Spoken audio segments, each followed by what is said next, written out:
We had 90 RSVPs and we only have 50 seats, but it looks like everyone's managed to grab a spot. Sorry for those who are standing. There are a couple of chairs here. There's a couple at the front if you wanted to sit down. Yeah, there seem to be a few, so if people don't mind getting a little friendly, that's probably the kind of attitude we'll have to take.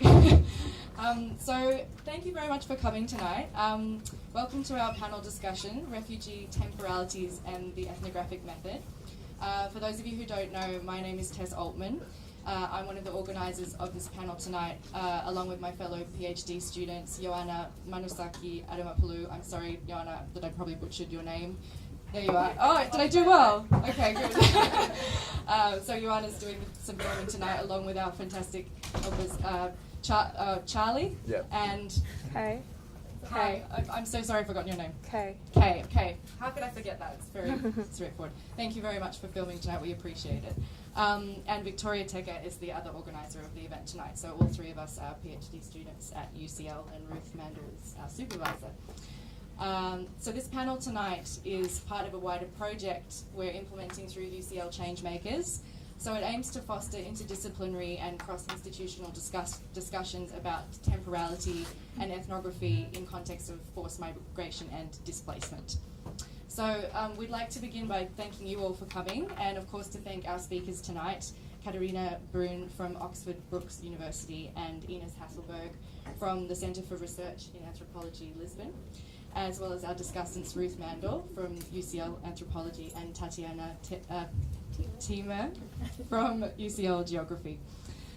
We'd also like to thank UCL Changemakers, whose funding made this day of interdisciplinary learning and debate possible. So just a few quick notes on housekeeping and the order of events for the evening before we'll give you some background for this event and introduce our speakers properly. So tonight the event will run from 5 till 7, although it's already 20 past 5, so it might be a little bit later than that. And we'll begin by with presentations by Cathrine and Ines, followed by some reflections from our discussants Ruth and Tatiana. And then the panel will open up to an audience Q&A for 45 minutes or so. And afterwards, it says here, afterwards please do join us for a wine reception, but I think that's well underway, so continue to help yourself to a wine reception.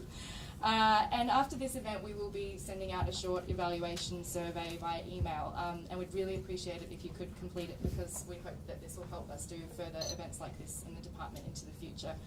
And we are filming tonight, as I mentioned, and a video will be made available on the UCL Anthropology website so that it can reach a broader audience.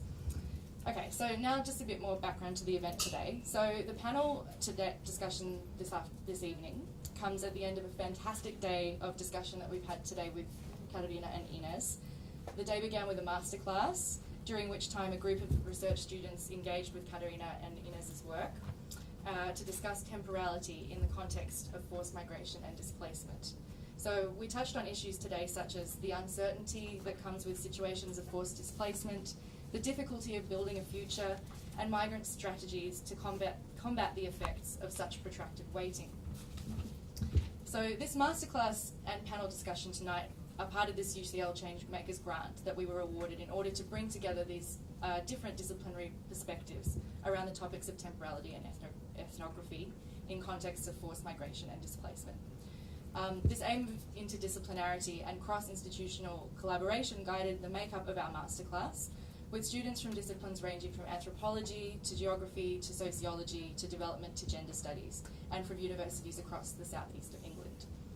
This was also the driving idea behind this panel discussion tonight, which considers the use of ethnography by both geographers and anthropologists, and we hope that this can be the beginning of many more productive and fruitful interdisciplinary conversations. So I'm just going to hand over to Victoria to tell you a bit more about our speakers. So the panelists tonight will discuss with you all the merits and challenges of the ethnographic method when working with refugees, migrants, and displaced persons. Some themes that may arise from the potential of ethnography to challenge power structures, issues of positionality in relationships with interlocutors and authorities, and reflections on the research terminology associated with classifying mobility. So to introduce our speakers and discussants, Cathrine Brun is Director of the Center for Development and Emergency Practice at Oxford Brookes University.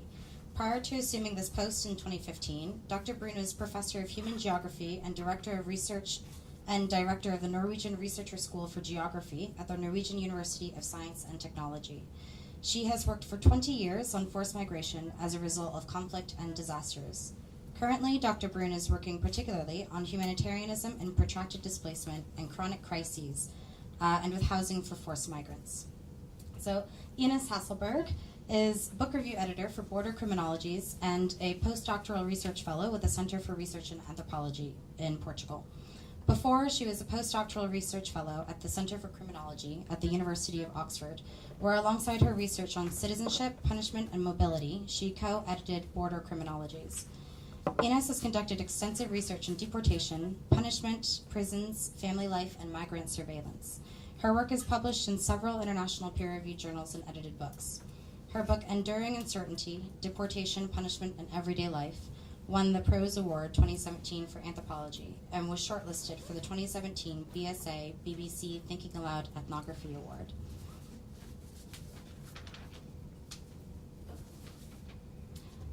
Ruth Mandel, on the fourth chair, is UCL Vice Dean International in the Faculty of Social and Historical Sciences and a reader in anthropology.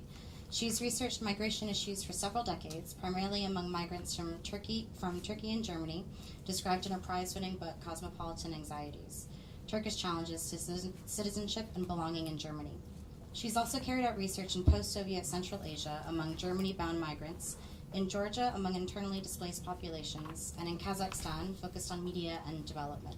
She's directed the series of international conferences, Engaging Refugee Narratives, where arts practitioners and academics engaging with refugees share their work and experiences, a film of which is available on refugenarratives.com.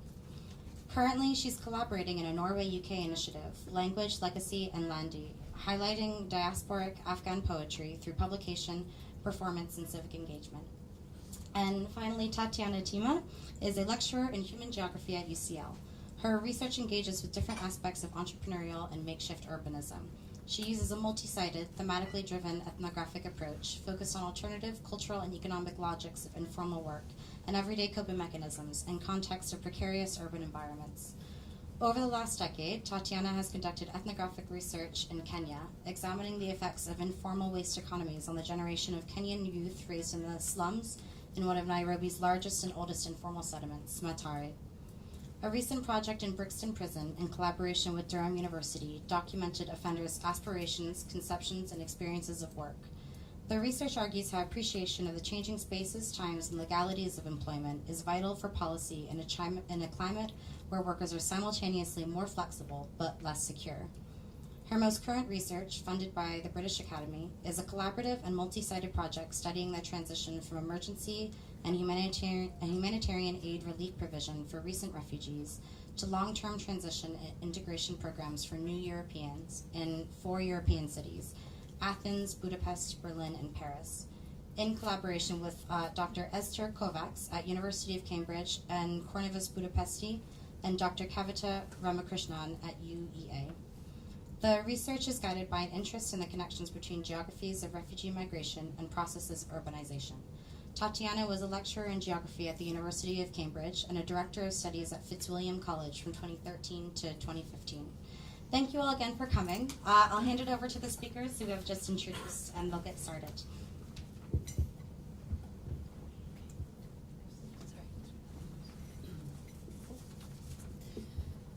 Thank you so much, Ioanna, Tess, and Victoria, for arranging this amazingly inspirational day. We've learned so much from the discussions so far, and this is a great end of the day for us, and I hope we'll have some interesting discussions. I've been asked, so I'm Cathrine, so I'm the geographer, and I've been asked to talk about how I do ethnographic methods as a geographer. And although my identity as a geographer, I think, is very strong when it comes to methodology, I'm not so concerned about being a geographer. It's more a practical or pragmatic approach that I have developed over time as I've learned to do fieldwork in my own way, and this is what I would like to talk about here. First, a bit about where I come from. So my ethnographic work has evolved unconsciously in many ways. It started already from my MPhil degree in geography from a Norwegian university. Maybe I was always a maximalist. I could never quite get enough data, could never get to apprehend enough, and could not stop seeking a deeper understanding. I was studying street vendors in the second biggest town in Sri Lanka, Kandy. It was 1994. With a very strong feminist motivation, I was studying the male vendors selling food on the street, but also their wives and daughters at home, cooking and preparing the food to be sold. My approach was life histories and focusing on their everyday lives. Sri Lanka and the people I worked with during my master's shaped my methodological approach. Sri Lanka is generally a hospitable environment. Once you have visited people's homes, they want you to come again. When I started contacting the street vendors and asked them for an interview, the interviews really had to take place in their homes. Their homes, often in poor residential areas without many facilities or space, were still a welcoming place. Once I had been to their homes once, I was always welcome back. I decided that the most logical way of interviewing the couples would be to collect both their... once I had been to their home once, I was always welcome back. I decided that the most logical way of interviewing the couples would be to collect both their life histories and then come back for 2 follow-up interviews where I focused more on their everyday lives, on the business itself, and on the gendered relationships in the household and in the business. As I interviewed both husband and wives, and often individually, it meant several visits. It was through those visits that I got to know people, that I started to understand, and the time spent with people was the most valuable for understanding what people do and why. Because it was what people are doing that was the most crucial part of my urge for understanding. Their strategizing, their negotiations, how under very constrained circumstances they acted, sometimes failed, got in trouble, continued to exist, develop, and sometimes regress. This became a continued interest for me. Later, when I started my PhD, I intuitively followed the same approach. The PhD project was about the relationship between internally displaced and the non-displaced people living in an area of the northwestern coast of Sri Lanka. The displacement was due to the conflict, and people were displaced since 1990. By the time I started my fieldwork, it was 1997. Their displacement had become protracted, and there was no end in sight.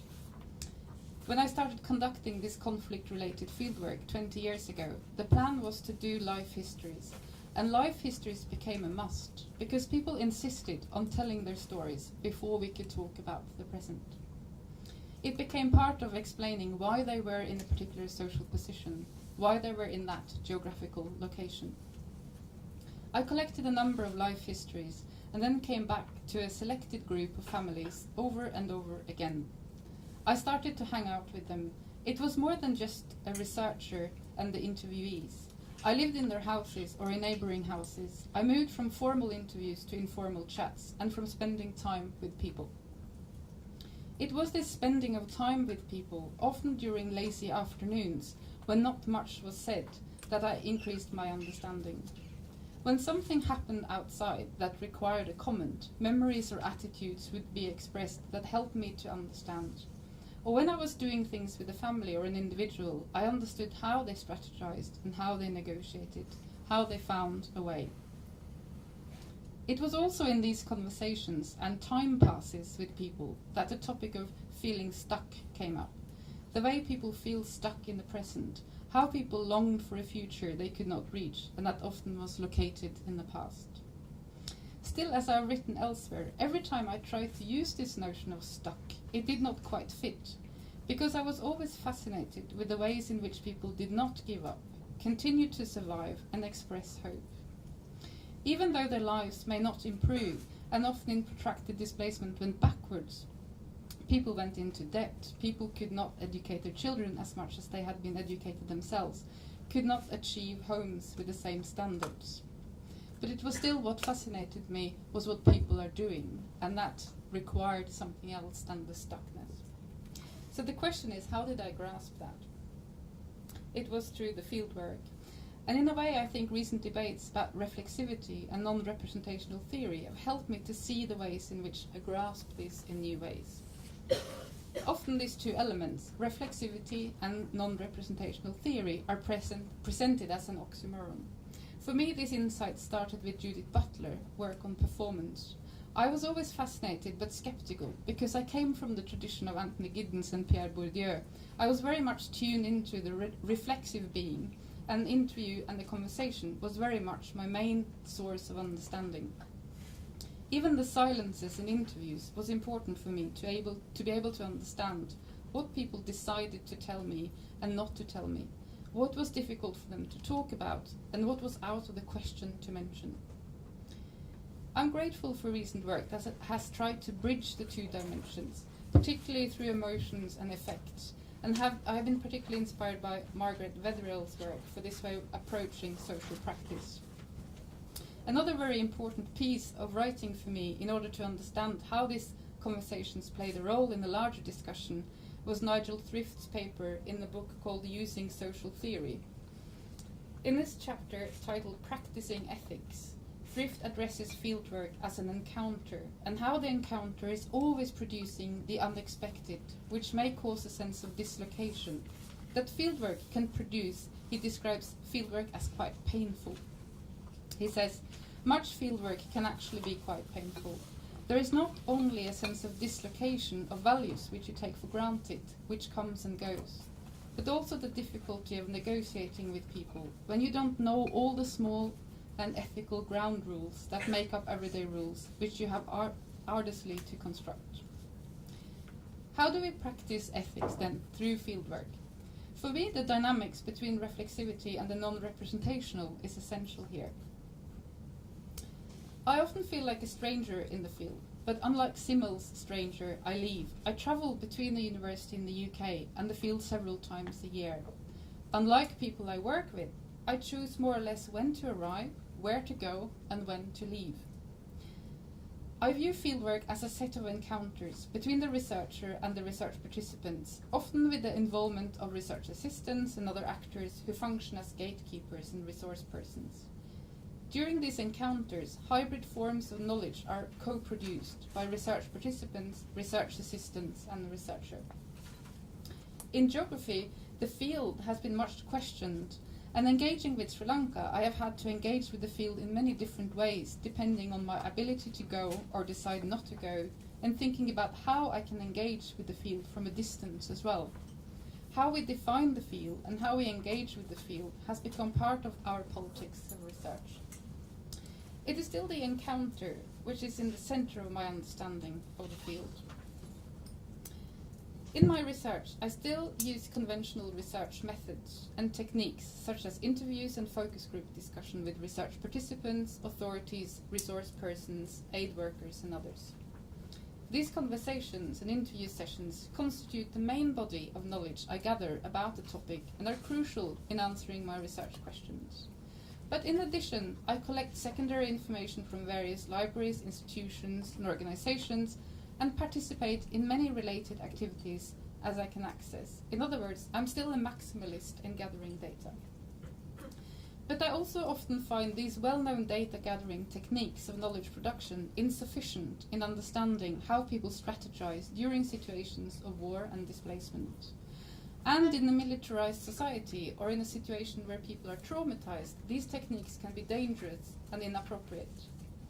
People may be too upset, exhausted, research fatigued, or scared to participate in a formal interview, or they may not be in a position to do so because of security, personal problems, and work, among other reasons. In such situations, just being there, showing interest, and bearing witness have proven important for people. And this comes back to how we practice ethics. Being there is nothing new, and it's a necessary condition of fieldwork. Non-interview time becomes more valuable when silences dominate the way people communicate their experiences with a researcher. This is not to say that people will not talk in an interview. On the contrary, I find that people are often quite talkative, but it is what people keep silent about that we need to pay attention to and seek to understand, but also respect.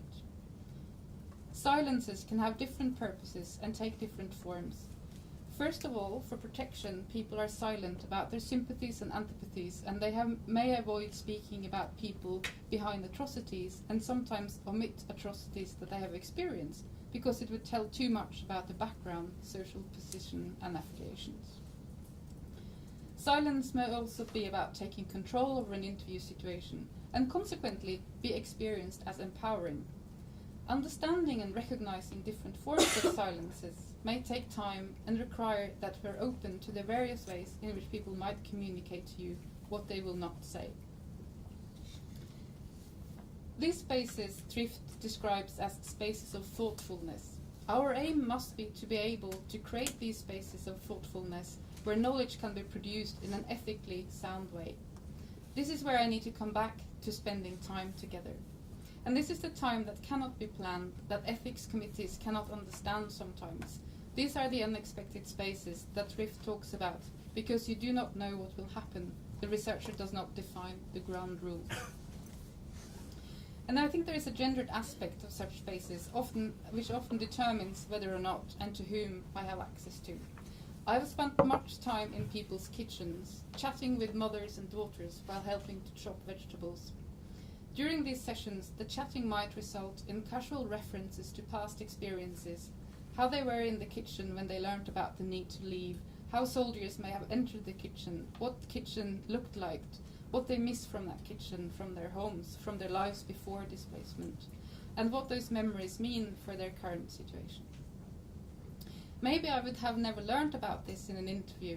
It was a silent theme, a theme that they did not find particularly difficult to talk about, but which was deemed irrelevant for what they thought I should know. By developing long-term relationship with people, I have kept contact with the same people for 20 years now. These spaces of thoughtfulness are being more established. We learn more about what ground rules we follow when we meet, and we start to understand each other's temporalities, expectations and perspectives. It is through these insights that I have really understood the temporality of protracted displacement, and have helped me to continue to do research in other settings. So there is a transferability of knowledge involved in that particular experience of spending time with people. And a couple of years ago, I worked with a colleague in Malawi, a very different context from Sri Lanka, and Georgia, where I've also been doing some work. Our work was on urbanization and participation by people in informal settlement areas. While I was in Malawi, I was invited to teach on a university-level course for refugees in a refugee camp outside the capital, Lilongwe. I was asked to teach methodology, but also to do a lecture on protracted displacement. The students were refugees with a background from the DRC, from Somalia, from Ethiopia and elsewhere. It was quite a scary thought, teaching protracted displacement to a group of experts who had experienced it all themselves. What approach should I take? Could I create a space of thoughtfulness where we could co-produce this knowledge? I talked about my experiences from Sri Lanka and Georgia, of the differences between internal displacement and refugees that they knew so well, and about how the internally displaced in Sri Lanka and Georgia experienced protracted displacement. This included their experiences of the past, their perspectives for the future, and the notion of waiting that I had been working on for some time. So my examples from Sri Lanka and Georgia resonated with them. It helped us to create a shared language where they could continue to conceptualize the most important dimensions of protracted displacement that were meaningful for them. So I will leave here in this little intervention from what I learned from that, because it made me realize that collecting stories, hanging out, and creating spaces of thoughtfulness, making the most of the time pass, is the most powerful way to construct a generalizable insight about the nature of protracted displacement. Thank you.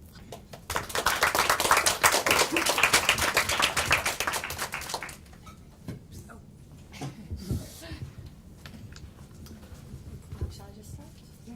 Okay. Thank you. So first, no, that's fine. Thank you. I would also like to thank the organizers and everyone who came in to the masterclass. It was really wonderful discussion, and I think both Cathrine and I took as much from the masterclass as did the students. It was really thought-provoking and interesting. And thank you all for coming. It's really, well, overwhelming to see such a big turnout. I will read my presentation, so I'll ask you to bear with me. It's just we've been asked to reflect on a number of points that are just impossible to squeeze into 20 minutes. And this is the only way that I have to not spend the next 2 hours talking about my work. So I will start my presentation by talking a little bit about one of the points we were asked to reflect upon, namely about the research terminology that it's associated with classifying mobility. Now, my disclaimer is that my research work has actually not been conducted with refugees, but rather with foreign nationals facing deportation. Okay, granted, some were asylum seekers, but for the most part, they weren't. Now, deportation is, of course, a form of forced migration. After all, deportees are forcibly removed from one country to another.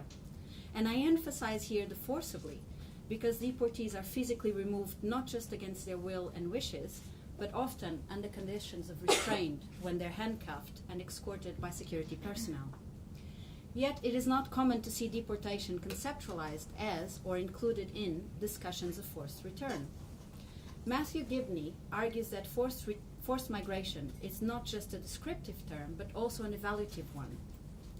And that the reason deportation tends to be ignored by scholars of forced migration, it's because it is, and I quote, implicitly deemed a legitimate form of forced migration. What this means is that at the legal and political level, deportation is a reversed kind of forced migration. After all, deportees are forced to return to their home countries, as opposed to refugees who are forced to leave their own countries. In practice, however, the social and individual experiences of home, membership, and belonging often come to complicate what constitutes a home country, and for many people, deportation is experienced as an exile and not as a return home. Now, just as forced migration is an evaluative term, so are the different analytical categories that we use to label people. Categorizing a research target population is a necessary component of research design. It's a practical issue. So we need to establish and delimit our unit of analysis. But it's also a conceptual one, and the development of these analytical labels is not neutral, but it's fraught with assumptions. The work of Lisa Malky with regards to the refugee as a self-limiting field of anthropological knowledge, for instance, was instrumental in avoiding essentialized notions of the refugee as a legal category and in acknowledging the variety of people that such legal status encompasses. Nicholas de Geneva in 2002 called for a shift away from categories that focus on the person, such as the illegal or the undocumented, and towards the processes that illegalize and undocument particular groups of foreign nationals. Now, I conducted research with foreign national offenders and foreign national prisoners, who are almost by default deportable subjects on account of the very fact that they were convicted of a criminal offense. I use the term foreign national offender as it is the official designation that it's used at the policy level, but I'm always slightly uncomfortable with it. Foreign national offender, it places the emphasis on one's actions as permanent and continuous, one who is an offender as opposed to one who has offended. It is in fact illustrative of how the conversions of criminal law with immigration law reduce migrants' lives and existence to a particular point in time, that of a criminal or immigration offense. On this regards, Juliet Stumpf writes, and I quote, this extraordinary focus on the moment of the crime conflicts with the fundamental notion of the individual as a collection of many moments composing our experiences, relationships, and circumstances. End of quote. And here's where I bring ethnography into this discussion. Ethnography aims to uncover life as it is lived and experienced by a society or a subgroup of it in a particular place or places at a given period of time. As such, it allows for a more nuanced understanding of the differences between lived and legal definitions of citizenship, membership, and justice. In the UK, for instance, the current emphasis in identifying foreigners in prisons to make their removal and deportation faster, it's impacting on how race, identity, and national belonging are experienced in prison. Efforts to identify foreigners in prison draw heavily on racialized assumptions of foreignness and Britishness. As such, labels are highly gendered and racialized, inferring for the most part images of men of color. Emma Kaufman, in a brilliant ethnographic account of border control as exercised in prison in the UK, has shown how for many prisoners, in particular those who have lived in the UK since an early age, their identification as a foreigner by the prison services and the consequent actions by prison and immigration staff marks the beginning of their lived experience as outsiders in the UK. It is not until being officially labeled as a foreign national that they started to feel, and by extension to be, one. So labels do bear influence, and not just in how they impact on those they categorize, as I just exemplified, but also on how we come to understand the people that are thus grouped. In my own research with foreign national prisoners and offenders, I found under these rubrics a variety of situations and people of very different backgrounds that do not necessarily identify as such or with each other on those grounds. What connects them all is that they are facing deportation from the UK. Now, one of the main challenges that I faced and still face when conducting ethnography in context of deportation regards access and ethics. For my doctoral research, I set out to do research with people facing deportation from the UK and their families and relatives. But where could I conduct research when the population to be studied was not only geographically scattered, but also could hardly be described as a group, let alone a community?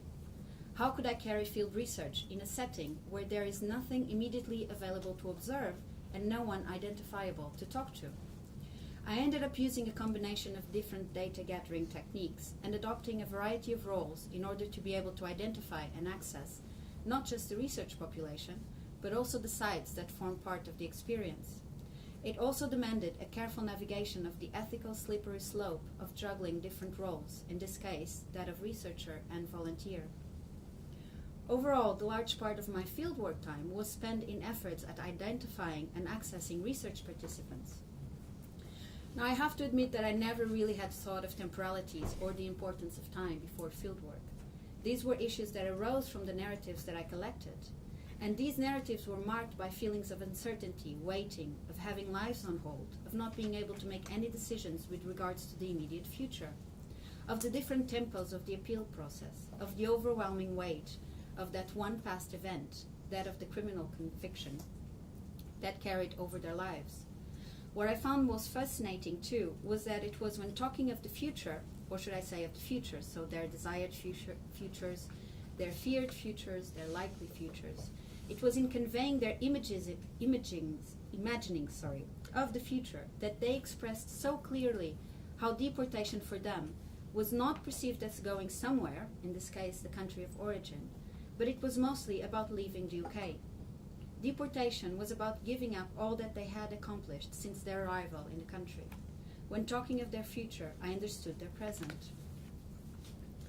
Now, in the UK, as elsewhere, the expansion of immigration detention for foreign national offenders, both in immigration removal centers and in prison post-sentence, means that now a large number of people facing deportation find themselves incarcerated in these institutions, where access to researchers is not always easily obtainable. There are also, of course, different kinds of access to these institutions, and the level of access granted will impact on which research methods may be put to use, and consequently, on knowledge production. For my postdoctoral research, I sought to obtain access to prisons in the UK and in Portugal in order to do research with foreign national male prisoners. The idea was to discuss the relevance of citizenship and migration to our understanding of punishment and imprisonment. I was granted different kinds of level in prison in the UK and Portugal. In the UK, I was granted full access to the prison facilities. I was issued with keys, and I could walk around freely through the facilities and engage with all prisoners and staff and observe their daily routines. Whereas the interview material that I gathered there was of immense value and provides me with very structured data, the less quantifiable observations and informal engagements were vital in establishing a relationship of trust, but they were also valuable in themselves. When we chatted, we didn't only talk about what it's like to be a prisoner or a foreigner. We talked about parenting, politics, food. We exchanged recipes and played cards.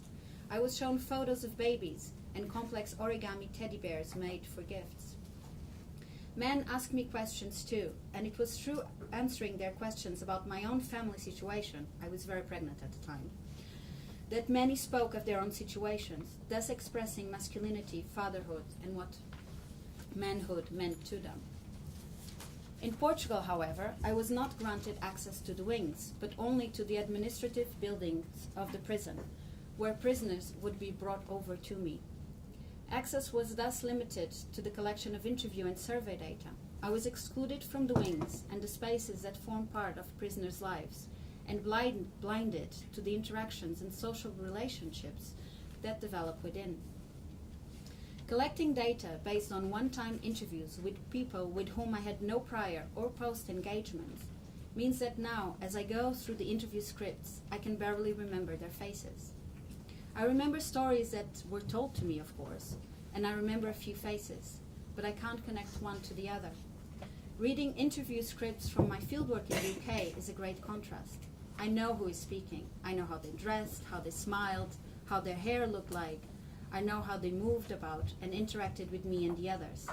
I know if they were good-natured or defensive or welcoming. I know if they were suspicious of or curious about my interest in them. I remember the jokes we shared and the misunderstandings that came between us. As I read their interviews, I remember the many engagements we had that were not recorded by the dictaphone, and I can see the people who talked to me. From Portugal, I can only read what they once told me in reply to my questions.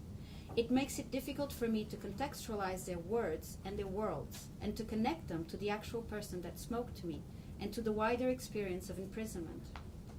I find myself reluctant in writing this data, the Portuguese data. I fear it is just not enough. It's not ethnographic enough, not informal enough, not thick enough. I fear that it lacks context and emotional engagement.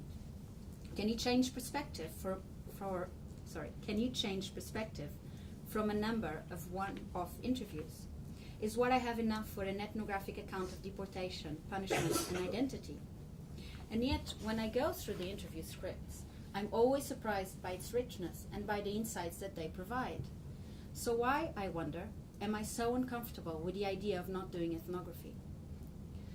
When I was doing my PhD, it had never occurred to me not to do ethnography. I am an anthropologist, after all. But it is important to remember that ethnography is not to be equated to anthropology, and yet the lines between the two are not always easily distinguishable. Ethnography is somehow imprinted on us as anthropologists. Now, as I was preparing this presentation, I revisited Tim Ingold's articles on ethnography and the controversy they generated. When I first read the title, "That's Enough About Ethnography," I have to admit that it was a little bit like being punched in the face. And judging from the comments on Facebook, I was not alone. And now, if you think about it, there's hardly ever any discussion on the limits of ethnography. We talk about challenges of and barriers to, but never of its shortcomings. We see no limit to ethnography. We do multi-sited ethnographies, non-local, digital, virtual, etc. We have found ways to do ethnographies of every single social process there is. And this is, I think, a wonderful thing.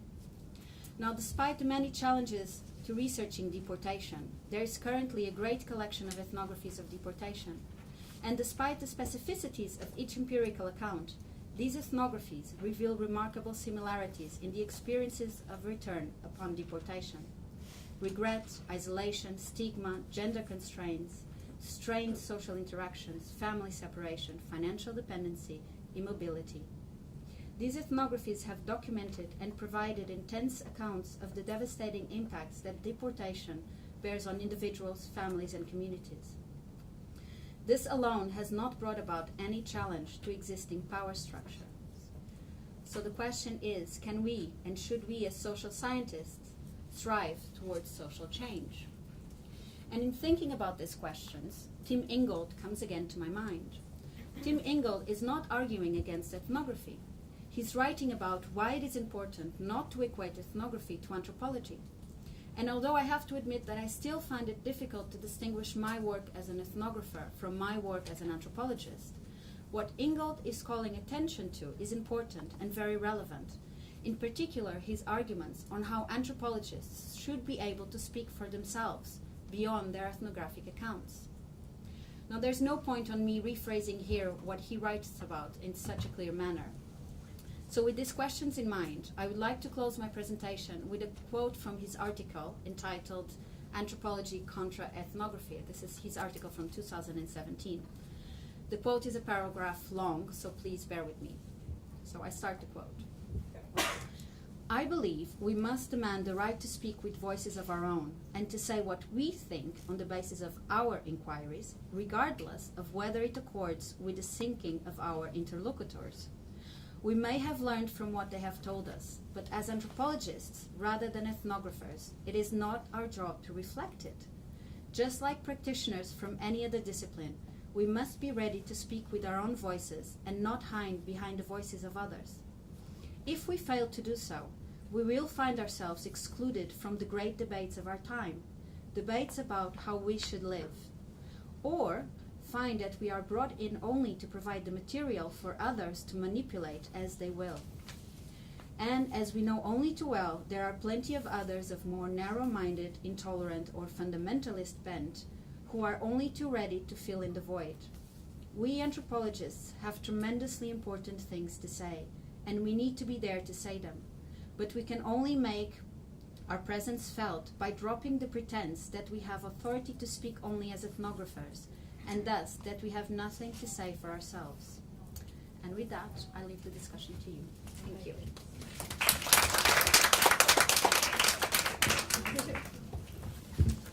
Great.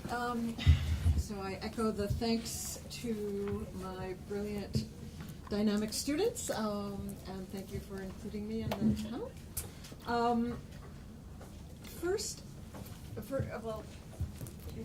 If there's anyone in the back, there still are some seats here, but if people want to leave before I start talking, go ahead. I won't take it personally. Just to quickly follow up on what Ines just mentioned, I appreciate the sentiment reflecting a desire, even need to speak for ourselves, as you quoted Tim Ingold saying. But here I think I want to be a bit of a devil's advocate and reject the differentiation between ethnographer and anthropologist. I simply don't find it a useful line of thought or productive argument. As we all know, there's many ways to be an anthropologist, and many of the most brilliant anthropologists rarely left their armchairs. We need only think of Mary Douglas, for example, who after her original fieldwork in Africa never returned to the field and had proceeded to analyze, we might say anthropologically or ethnographically, I don't think it makes a difference, countless practices, symbolic systems, and was arguably one of the most influential anthropologists of the 20th century. I will echo something that Ingold mentions, and many others have as well, that I've also bemoaned the tendency of affiliated disciplines to hijack the word ethnography as a trendy term simply to mean talking to real people, often in an interview situation rather than counting things. Too often it's simply another set of unproblematized data accepted in a fairly uncritical form, and I'm going to talk about that in a few minutes with some research that I was involved with. So I think it's disingenuous to believe there is such a thing as pure, unadulterated, objective ethnography. I don't think anyone would argue with that in this room, and the distinction and appropriation of it by other disciplines seems sometimes to imply that. On the other hand, it's a sort of essentialization of the other, the native, the interlocutor. But on the other hand, it presumes that the ethnographer is some kind of omniscient observational wizard who merely transmits, translates, or transposes the pure, raw, objective data to the printed page. Now, it's been a couple generations since the early psychological anthropologists, I don't know if you read them anymore, of the 40s and 50s, 1940s and 50s, who were very enamored with Freudianism, insisted that anthropologists needed to fully commit themselves to undergoing psychoanalysis prior to fieldwork in order to better understand their own implicit biases and neuroses that might taint or skew the data. But this ultimately, again, it reflects a positivist approach that underlay this kind of psycho-reflexive preparation for fieldwork. So the next generation began to question the basis for such an impulse, rejecting the positivism and accepting an element of inevitability of projection or bias on the part of the researcher, but attempting to control for it through other means, namely by taking culture seriously, by trying to understand the world through the eyes of the people among whom one was working, not by imposing ready preset categories such as religion or politics or kinship, but instead searching for the native categories and meanings. Furthermore, there's been an acknowledgement that one's theoretical approach could and would be inflected in the very data that one gathers, since as well as its later interpretation, though the two can't easily be disaggregated. Thus, ethnographic field methods have been part and parcel of anthropological interpretation. And today, of course, we know that anthropology is practiced in every possible way, as we just heard, through the growing fields of digital, virtual anthropology, and which have opened vast new territory our disciplinary foremothers and forefathers could not imagine. Multi-sited research is no longer the outlying oddity it once was. Studying at home in one's own society is no longer the taboo it was even a generation ago. Many anthropologists examine archival material ethnographically, if we could say. So I wonder if we need to be less concerned, even obsessed with terminology of that sort, ethnography versus anthropology, and more attentive to our conclusions, our interpretations, and how we produce and disseminate the knowledge that results. Questions that we're more likely to ask today might be, for example, how can our studies of displaced people feed into policy change that can help restore dignity and civil rights? Enough of my preaching. Now, I was asked also to talk about my own work, and I'll just highlight a couple different bits of it. I've spent many years living among migrants, refugees, their descendants in Greece, Turkey, Germany, Kazakhstan, and a bit in Georgia. Georgia as in the South Caucasus, the former Soviet Republic. And I'll start with Georgia because that's an example of, if not a failure, something close to it. And we don't usually hear about anthropology of failure. So this dealt with recently displaced people, in this case internally displaced people, called IDPs, internally displaced persons or people. And it might be a useful cautionary tale, since some of you might eventually want to work with NGOs, policy-making bodies, large research groups, and the like. So a little over 10 years ago, I was asked by a group of geographers in the US if I would join their team for a study of IDPs, internally displaced people, in post-Soviet Georgia. I had already been working in Kazakhstan. I spoke a fair amount of Russian. I was familiar with post-Soviet, post-socialist society, culture, politics, issues, and the like. And so the people they were hoping to do research about were people who had recently been displaced as a consequence of Georgia's conflict with Russia, the big neighbor in the north. And these people had been expelled from a region that had been part of Georgia called Abkhazia, and Russia wanted it for itself. So the geographers had applied for a massive research grant from the National Science Foundation and had been told that their proposal needed some tweaking and that they needed to add a qualitative component. So I was approached as the qualitative ethnographer. And I was asked first to comment on the massive questionnaire that was to be administered. It was at least 50 pages long. And each interview with this questionnaire was planned to be a couple of hours. So I did look at it, and I was gratified to be able to correct some of what to me looked like glaring errors, things that screamed out for revision, prompting the witnesses culturally inappropriate assumptions and presumptions, some related to things as basic as kinship, and many other issues. We did get the grant, and it was about $1 million, and there we had local counterparts in Tbilisi, the capital of Georgia, from the university. And I learned that the graduate students of our main academic counterpart, a professor there, would be carrying out the interviews. And none of our team from the US and UK knew Georgian, could speak Georgian. Several of us did know Russian. And the questionnaire would be translated into Georgian, and none of us would be able to understand it. And I was very uncomfortable with this, but this was the project, and I was just a small player on it. The geographers were interested primarily in social network analysis and mapping relations, and it was fascinating to me, and I learned a lot about that, and they drew intriguing patterns of personal contacts, and it was a whole field that I had known nothing about and learned quite a bit about. And I found it useful in many ways. But when we tried to discuss the details of the completed questionnaires with our counterparts after they'd been administered, it was clear they had no appreciation for our concerns, and particularly my concerns. The student interviewers sometimes filled in parts of the documents based on their assumptions. They didn't really necessarily trust the interviewees and wanted to speak for them. And the project also entailed lots of site visits to internally displaced people in the capital and in other regions as well. We went to many IDP centers, repurposed hospitals where they were temporarily settled, vacant buildings, rural encampments, and so forth.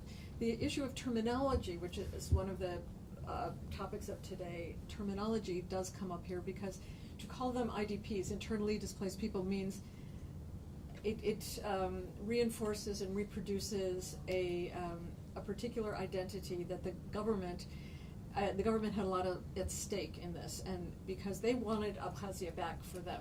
Georgia wanted to take Abkhazia back as part of Georgia, and so by not just saying, okay, these are fellow Georgians who sadly were displaced, but now we're going to replace them and integrate them into our the rest of our country, would mean giving up their sort of irredentist hope to get Abkhazia back. So they were political pawns in many ways, and the terminology reinforced this. One of the trips we made was to a war zone because one of our visits to Georgia overlapped with another war with a region called Ossetia, and a new group of IDPs emerged from that war, and so our project needed to quickly be rewritten and take this new population into consideration. And we also carried out lots of interviews with members of international NGOs, local NGOs, policymakers, Red Cross officials, and so forth. As an anthropologist, I felt like a fraud because I didn't speak Georgian. Though I did start studying the language, I felt like I had to be able to speak it a little bit if I was going to be there. But taking visits a couple times a year for a couple weeks apiece was not field work as I understood it, and so I had to kind of go through a paradigm shift in my own mind and practice to realize this wasn't anthropology as I knew it. It was something quite different. As a qualitative anthropological project, it totally missed the mark, but as a multidisciplinary research effort, it did bear some fruits. Some policy documents, a number of joint publications and the like did emerge. Now, I'm not recommending that you avoid these kinds of endeavors, but and there was some good and I think possibly even important work that came out of this, but there are concerns for anthropologists here just to kind of take on board, because there's a lot of this sort of thing going on, and some of you might be working for international NGOs down the road, and these are just, and so you just need to be aware of some of the shortcomings of these kinds of this sort of research. Now, the opposite kind of research characterized the work I did with migrants in Germany that Victoria mentioned at the beginning. Most of the migrants I worked with were from Turkey. Many were Kurdish, some were Turkish, there were other groups as well. I also worked with migrants from Greece and other countries. Some came as forced migrants, as political refugees fleeing a military dictatorship. Some came as part of a religious, ethnic minority group that had been facing centuries of oppression, and this was a way out for them. Others came with social and economic aspirational goals. So there was a wide variety. Some came as students. I learned the languages. I lived with them. I traveled back and forth between Germany and Turkey. I met people through snowballing methods. And another one of the issues that today's session is meant to address is ethics. And I constantly confronted various iterations of ethical issues. For example, I was frequently taken for a Turk. I was mistaken for a Turk. People, both by Turks, because at that time I spoke Turkish quite fluently, and Germans. And this raised some interesting ethical conundra about presentation of self. Should I try to pass? Or should I just, or not? And what would be the consequences? And depending on the context I was in, I handled it in different ways. And admittedly, sometimes it was very useful because I could pass, and if I did, I could experience firsthand what it felt like to be an unwanted migrant, albeit fleetingly, because I could go home to my flat and not have to deal with being a migrant, when I was in private. But such experiences were incredibly revealing and unexpected, because I hadn't thought about the fact that this was going to happen again and again every day during my fieldwork. And in countless ways, this was a real eye-opener, and ultimately did feed into my published work. And this gets into a kind of the issue about reflexive anthropology. And when I wrote my book, and probably the 5th time I submitted it to the publisher, the editor-in-chief of the press came back and said, Ruth, this is all very good, but we need to see you in there more. So then I had to go back and write another chapter and figure out how do I kind of ethically and honestly talk about my own personal experiences in the field, and I chose ways to do that that were consonant with the theoretical arguments that I was making on a larger scale about ideas of racialization and ethnicization and othering through the point of view of having lived through it as an ethnographer or an anthropologist. And I know there's not that much time left. I just wanted to mention, again, terminology.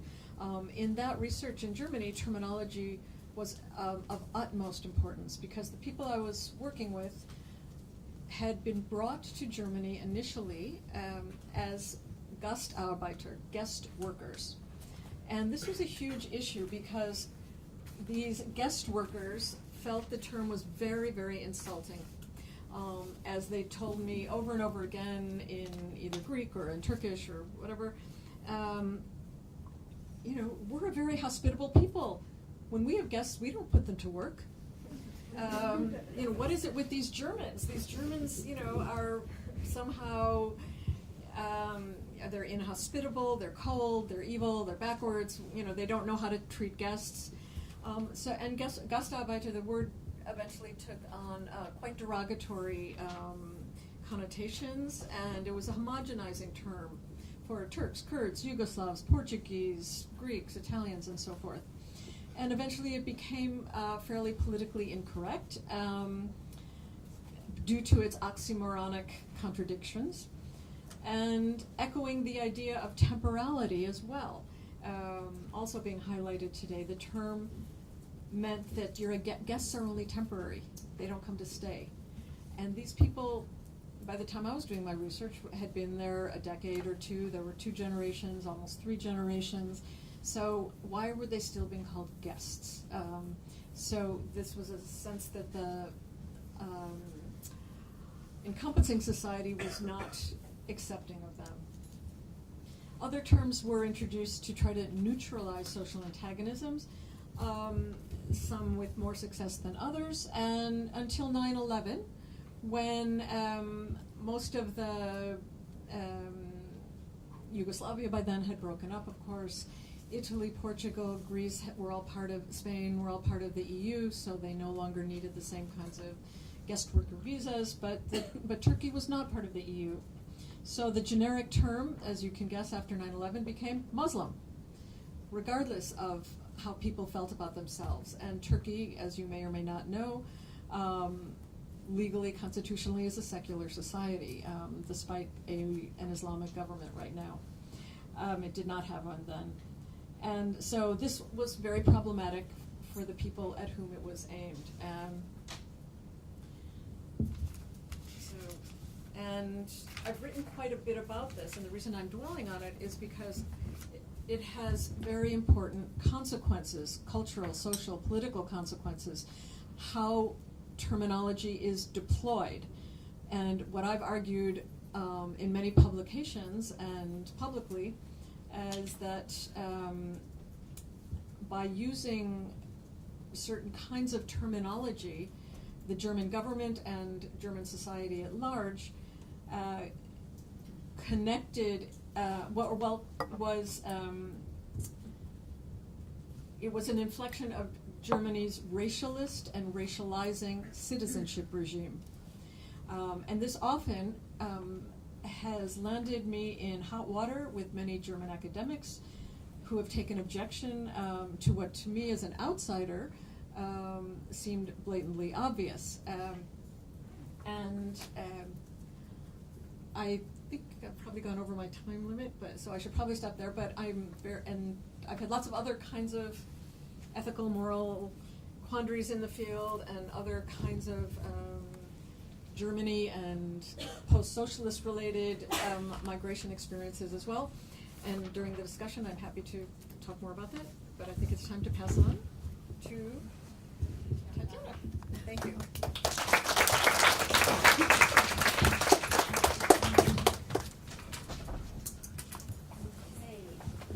Hi everyone.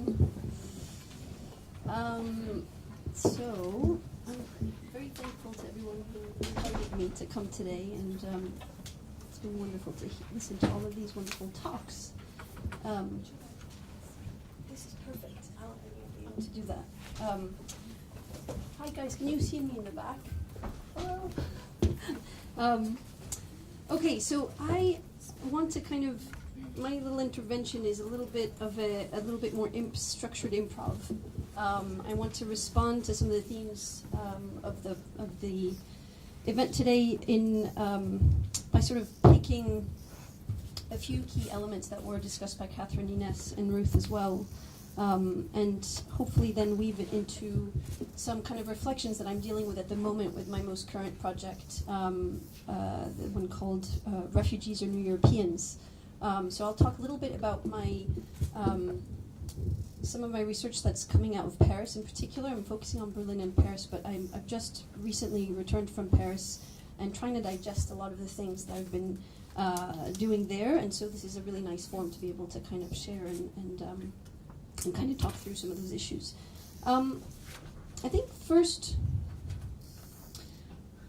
in terms of, because of the theme of this being kind of looking at ethnography, I think one of the things I always start with when I think about ethnography as someone who did my undergrad and my master's in anthropology and then did my PhD in geography, so sometimes there's this kind of feeling of a sense that anthropology is my disciplinary home, but there were, for various reasons, it made sense at the time to do my PhD in a geography department. But my sensibilities in terms of my methods and what I read is often very much sort of tied to my anthro roots, I'd say. But I also see a lot of overlap between the two disciplines. For me, therefore, ethnography, because I agree with Ruth that in many ways ethnography risks getting co-opted or hijacked by other disciplines, indeed other sectors, and sort of becomes anthropology light in some ways and so on. But I do think there is value in thinking ethnographically or in being able to kind of adopt an ethnographic sensibility, especially in a context where in the different sort of, for various structural reasons as well as some of the kind of time-sensitive and resource-sensitive reasons, our ethnographic research is increasingly shifting in terms of the feasibility of spending a year plus in a place.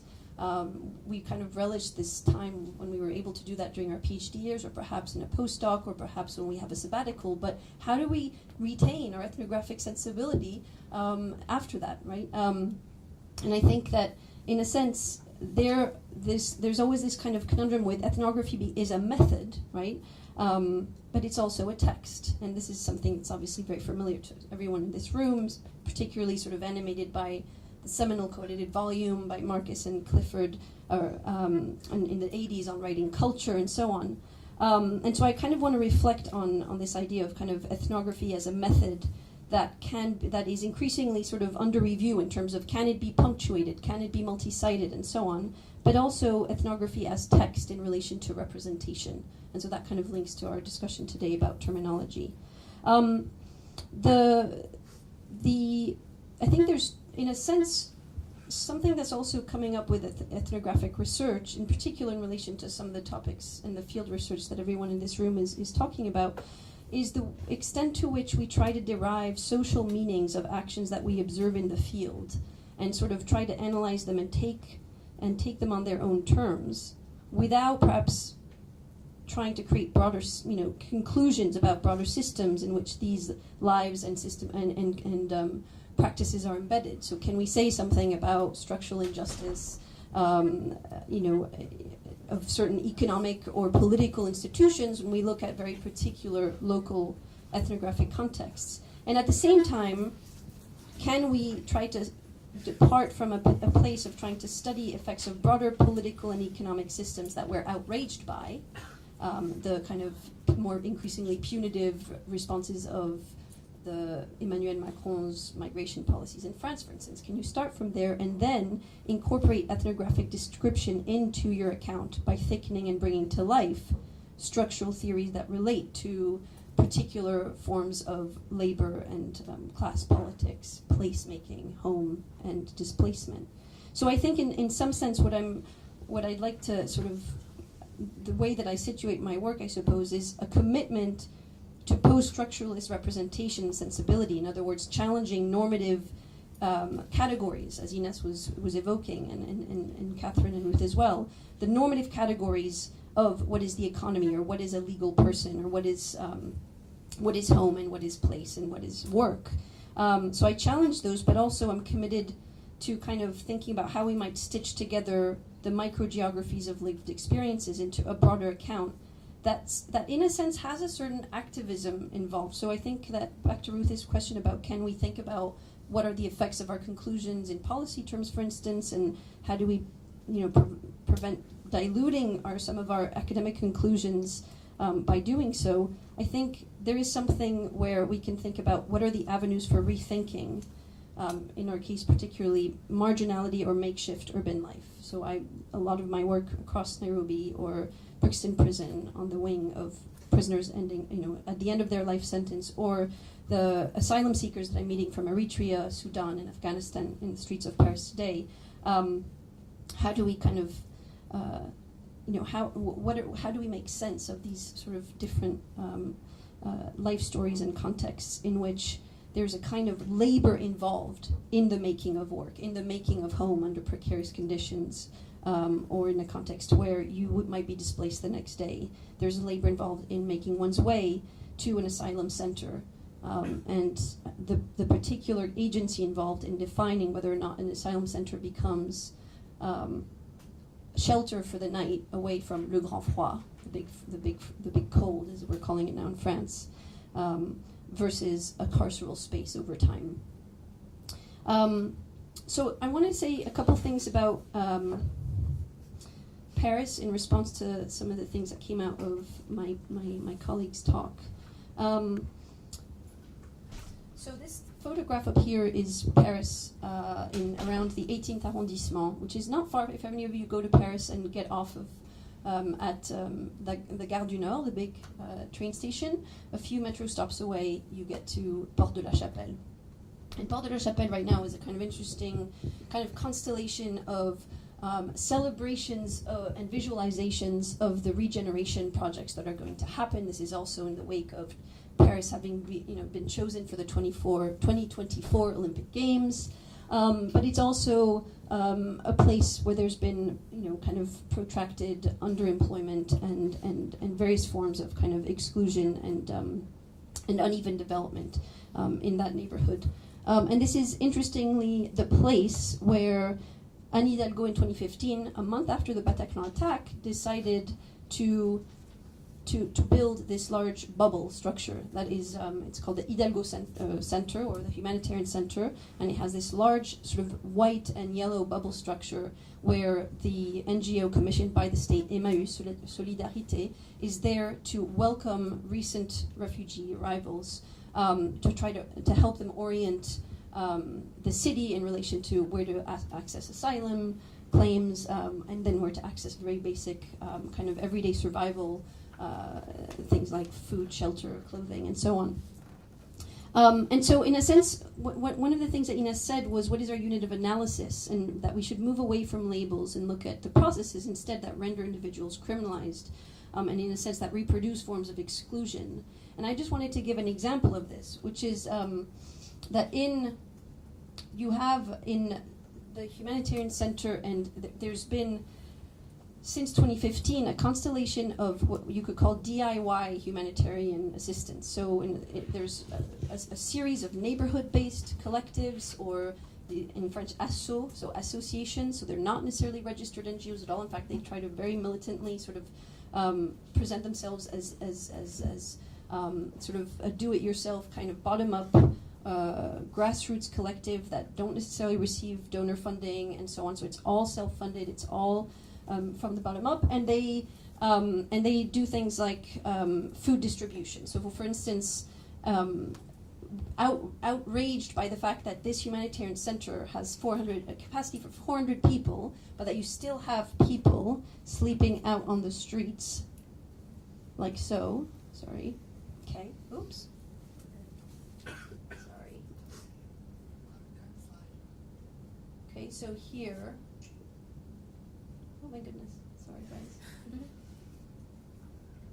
So this is outside of this humanitarian center. People waiting at night to try to get in. And there's only 50 people who can get in every day with capacity of having 400. So outraged by that fact, you have all these different sort of DIY organizations that are doing things like daily breakfasts and so on. So there's this, in a sense, there's this production, right? So there's this kind of, in opposition to this increasingly punitive and sort of carceral geography of humanitarian welcome, as it were, where people are very quickly criminalized or sort of positioned into contexts of potential deportation if they've been what you call Dublined. In other words, if they've been fingerprinted in places like Italy, for instance, and they're no longer able to claim asylum in France.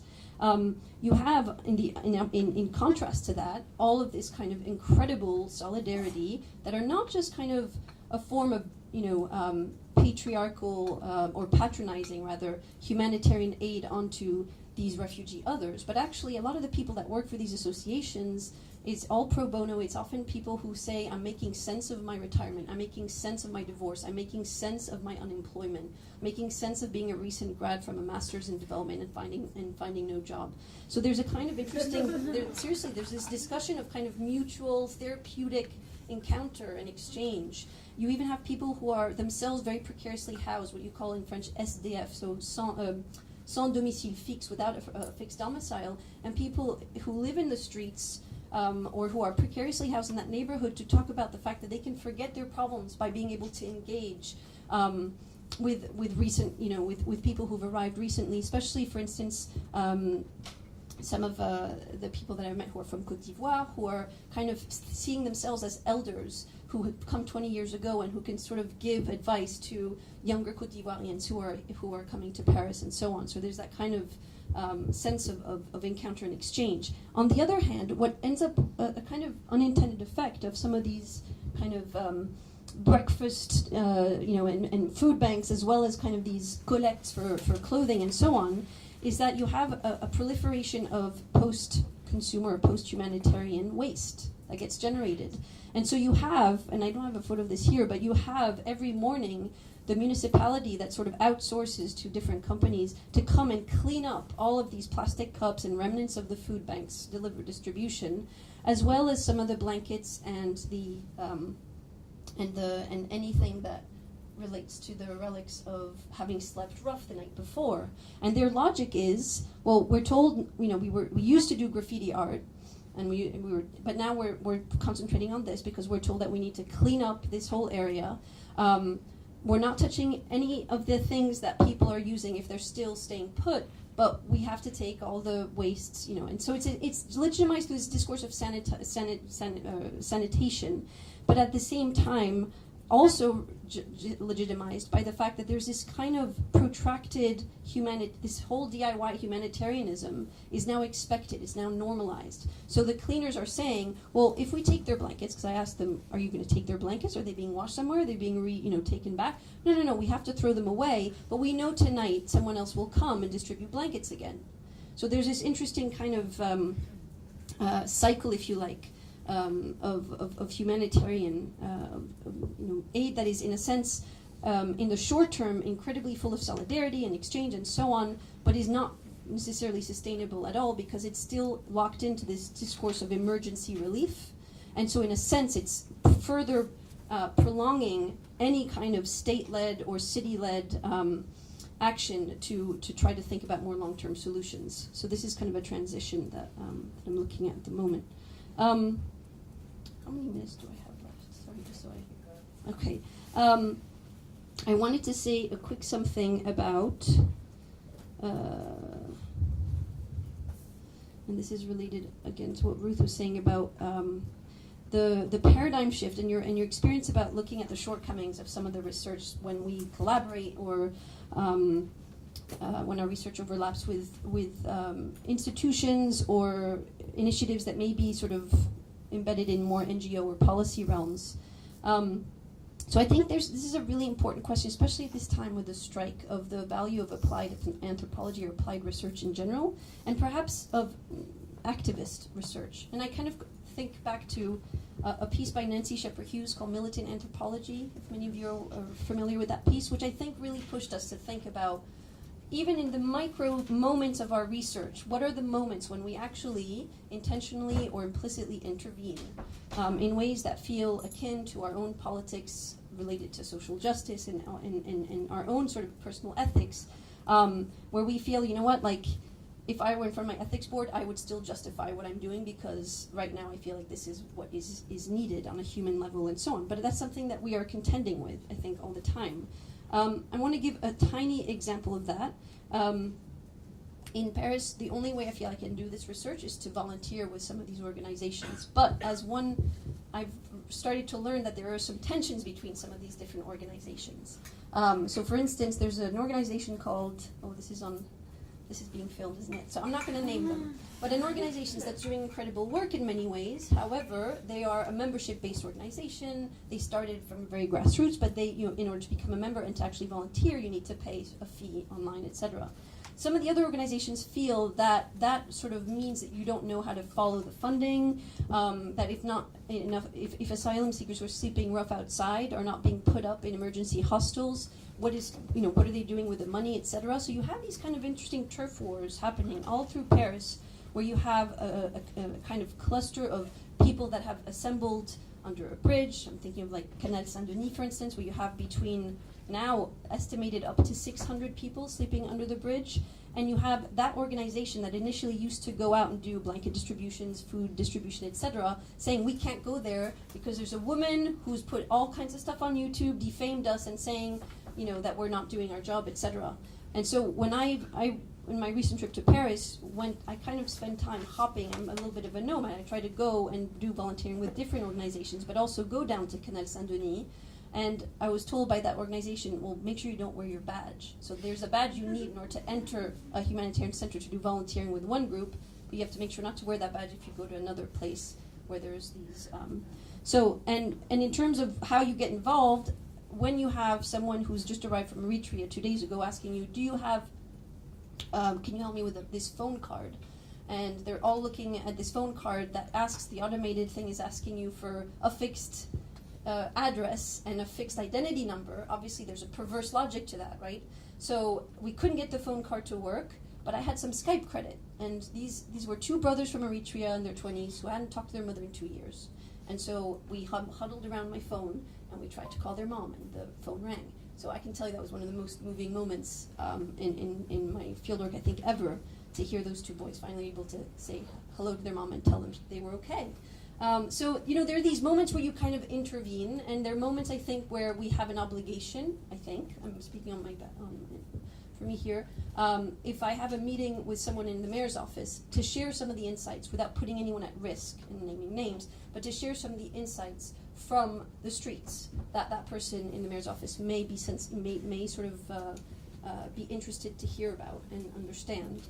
And likewise, when I finally understood some of the basic questions to ask in order to help the recent arrivals get to the place Terre d'Asile where they could start their asylum process, my last day before coming back to London on Monday, I went with a packet of flyers that I'd collected from these different associations, because there's a lot of great information and there's actually a lot of help in Paris. There's 20 places where you can get your clothes cleaned for free.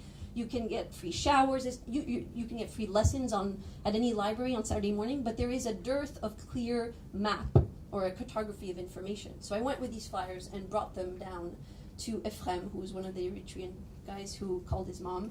And I said, Ephraim, you know a little bit of English, and you're alert, you're savvy, you're smart. Like, can you help your other friends, navigate this? And here's the map, and here. So, there's moments, I think, where we, in certain kinds of research, end up by default choosing or having to become activist scholars, and that's definitely something we need to write more about, because there are unintended effects and there are ethical dilemmas, and it's messy and thorny, etc. But I think that's why I think these types of panels where you're actually privileging a discussion on methodology is so crucial.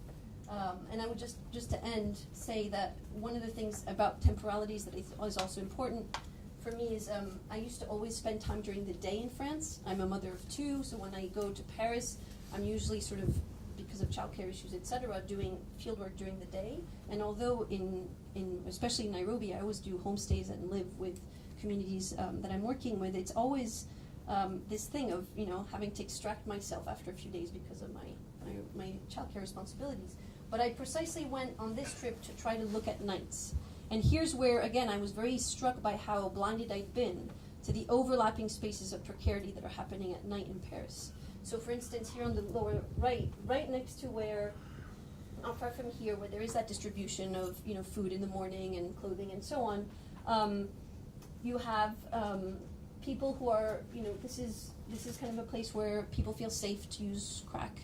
And it's a man, I won't name his name because we're being filmed, but a man in the wheelchairs from Algeria. He's in a wheelchair because he suffered from police brutality over 10 years ago after a petty crime that he was involved in, and he decides to come down here to get high because he doesn't want to offend his neighbors in another part of Paris where he lives. And so, trying to understand the kinds of stories of someone like him, as well as the sex workers who work in that very same neighborhood between 11 p.m. and 4 in the morning. I think that's also important to understand these overlapping spaces of precarity where these precarious individuals also have multiple ways of sharing their different strategies and survival tactics, etc., and also sometimes compete. The Roma community, who was in a settlement here for 5 months and has now been displaced recently, are now reputed by one of the organizations to come every night and ask for blankets and then sell them. And so there's this tension between these women who are often pregnant and who perform a sense of absolute need, and my thinking is, well, there's someone there asking them for a return, right, for money from those blankets. So that was my entanglement, working as a volunteer for that organization on a night shift, and having someone in the organization say, don't give her blankets, she was there 2 days ago, she takes 10 and then sells them. And I'm thinking, well, is she going to get beaten up because she didn't come home with the money from the sale? So there's all kinds of issues in relation to that as well. So anyway, I'm sorry, I've gone too long, but thank you all for listening and for inviting me. Thanks.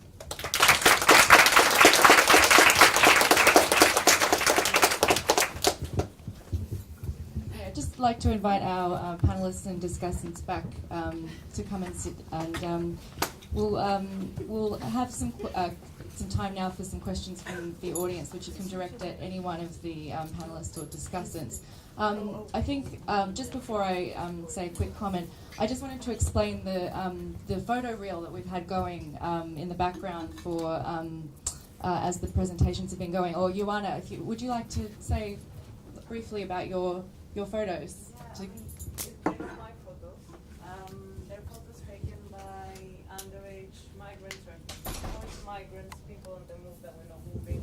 We're talking about labels in Leros, one of the border islands in Greece last year. So it was a 3-month-long project where we used a lot of techniques to kind of bring people together and discuss their situation of displacement and trauma and create different socialities amongst displaced underage minors, well, minors. And part of that was to give them disposable cameras, and that's their picture. So it was there to kind of show a situation of protracted waiting and displacement, but also their own way of seeing that everyday life. Thank you for telling us a bit more about that. So I think we've had a great series of reflections here, which have talked to the theme of ethnography and forced displacement, forced migration and displacement context, but also speak more broadly to the theme of ethnography in all kinds of places and about doing ethnography and writing ethnography that I think that we can all relate to. So I think we've got a great kind of series of things to unpack here now, about doing ethnography, about positionality, reflexivity, ethics, the relationships that people have in the field, the temporality of ethnography, wearing different hats while doing ethnography and how you negotiate those different roles. And then with writing ethnography, what about social change? What about policy? What about this idea of intervention? How do we collaborate with people to make our work effective? And how do we deal with this issue of terminology? So I'd just like to open it up to questions, around all of these themes from the audience. I don't know, I think I'll just give you guys the microphone and you can pass it amongst yourselves. And if you can try and speak loudly so that the speakers can hear you. Any questions? I can start off with one. Yeah, if I'm not hogging it, I'm sorry.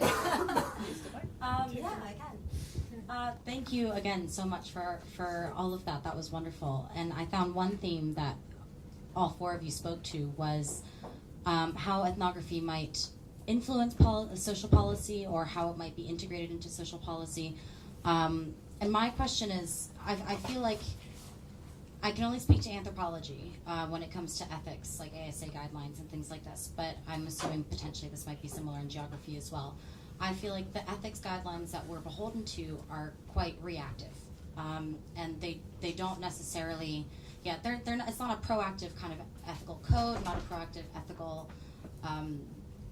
countenance or this idea that, intervention. I absolutely agree with you. I think intervening in certain contexts while conducting and producing fieldwork can be completely necessary, but I still see that as kind of a reactive mode. So I'm wondering, what might a proactive ethics look like? And what could it look like? Could we incorporate it into our very research questions? Should we do this? Is this part of our prerogative as academics, or is this kind of the purview of others? So this is, all four of you touched on this, so I don't know if anyone specifically has any first thoughts. You could pass the mic around.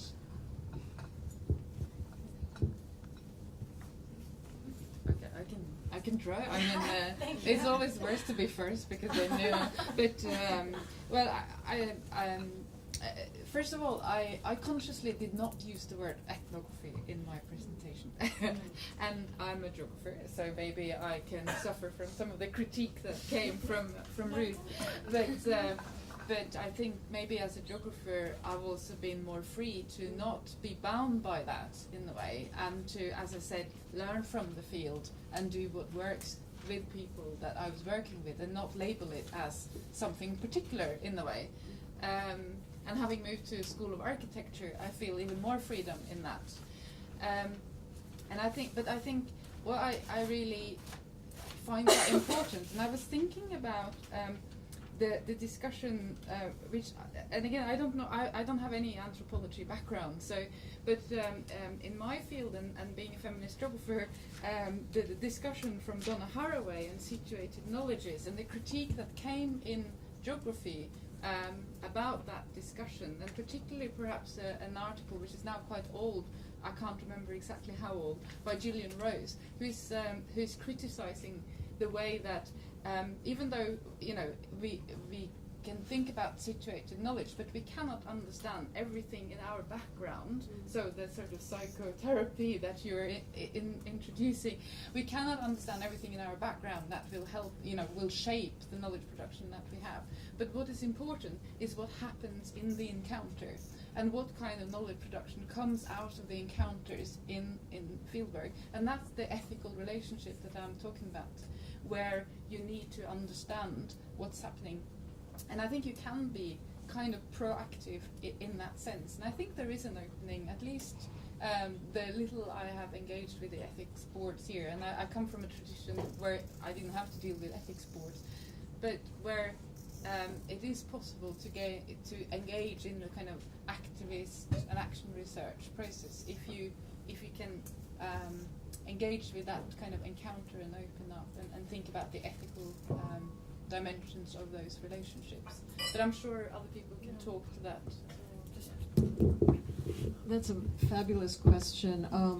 Just very, very briefly, in some ways you could argue that it's already there. In almost every research proposal, in this country at least, there has to be a box ticked about public engagement.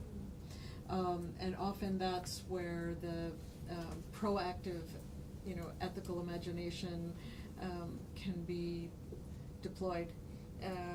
Now, of course, for many people writing grant proposals, it's just a pro forma, superficial box-ticking exercise, but it can also be something much more profound and useful.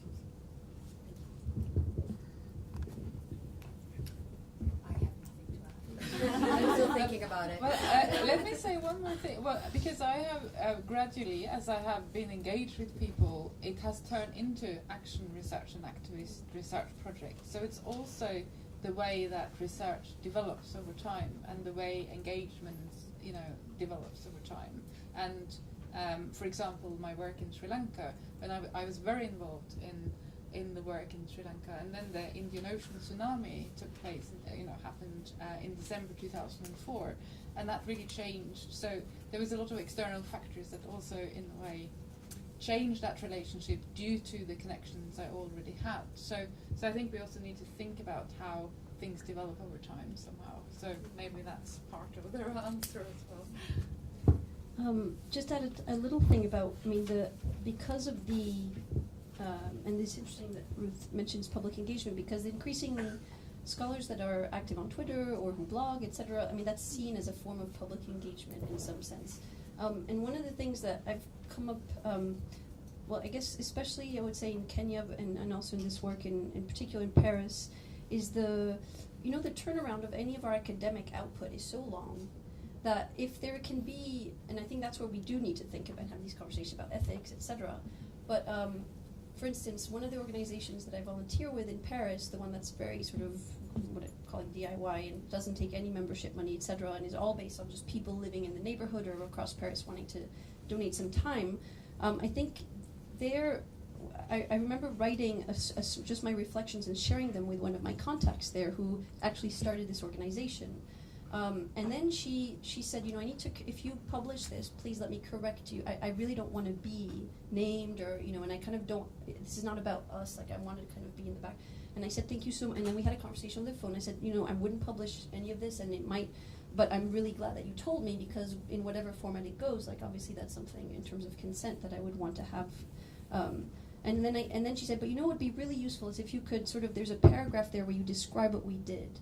And you kind of talked about who was there and how many people came, etc. And could we use that on our Facebook page? Because essentially what we do is so invisible, And we feel like if we can sort of have these accounts of what we've done, and that's why she kind of also, and others do as well, welcome photographers or other independent researchers as a kind of way of creating a bit of an archive that can be more readily available to the public to kind of show local authorities as well as other people who are doing the similar things elsewhere in the city or beyond, that there is this kind of civic mobilization happening. So I think that's where the kind of activist and action research, it inevitably then added another wonderful, de facto incredible conversation over 2 hours on the phone, which gave me a lot of interesting, if you want to call it data, but also was a way of understanding how in these incremental modes we can be useful or give back in that sense.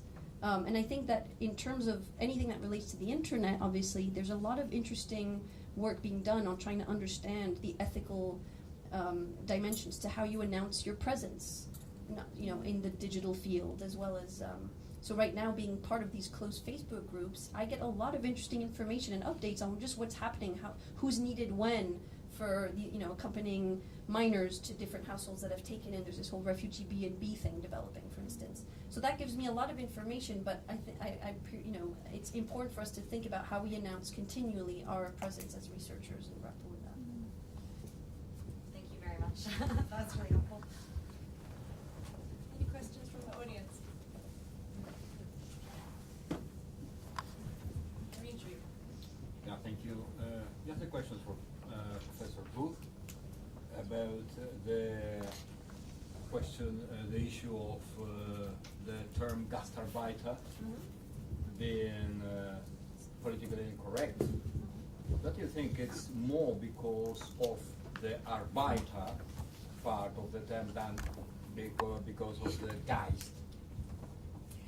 It's both. I'd say it's Both. both. It's not one or the other, and it also happened over a period of 20 years. And when the original recruitment of workers was meant to be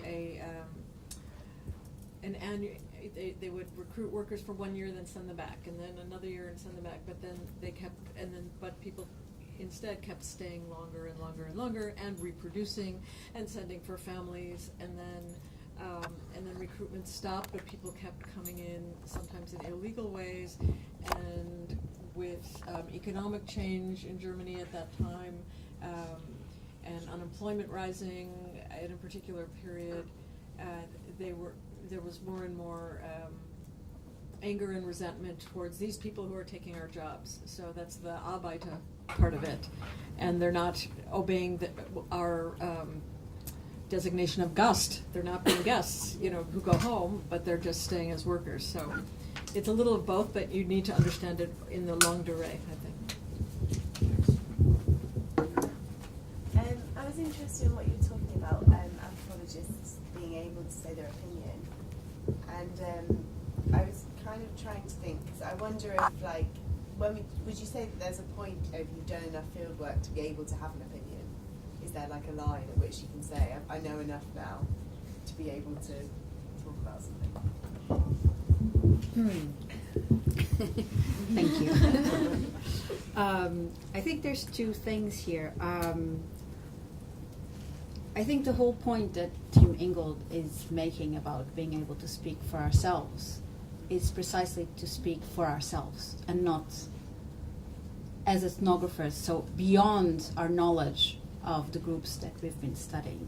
I think that's what he's saying, that we're entitled to have our own personal views and our own political agendas.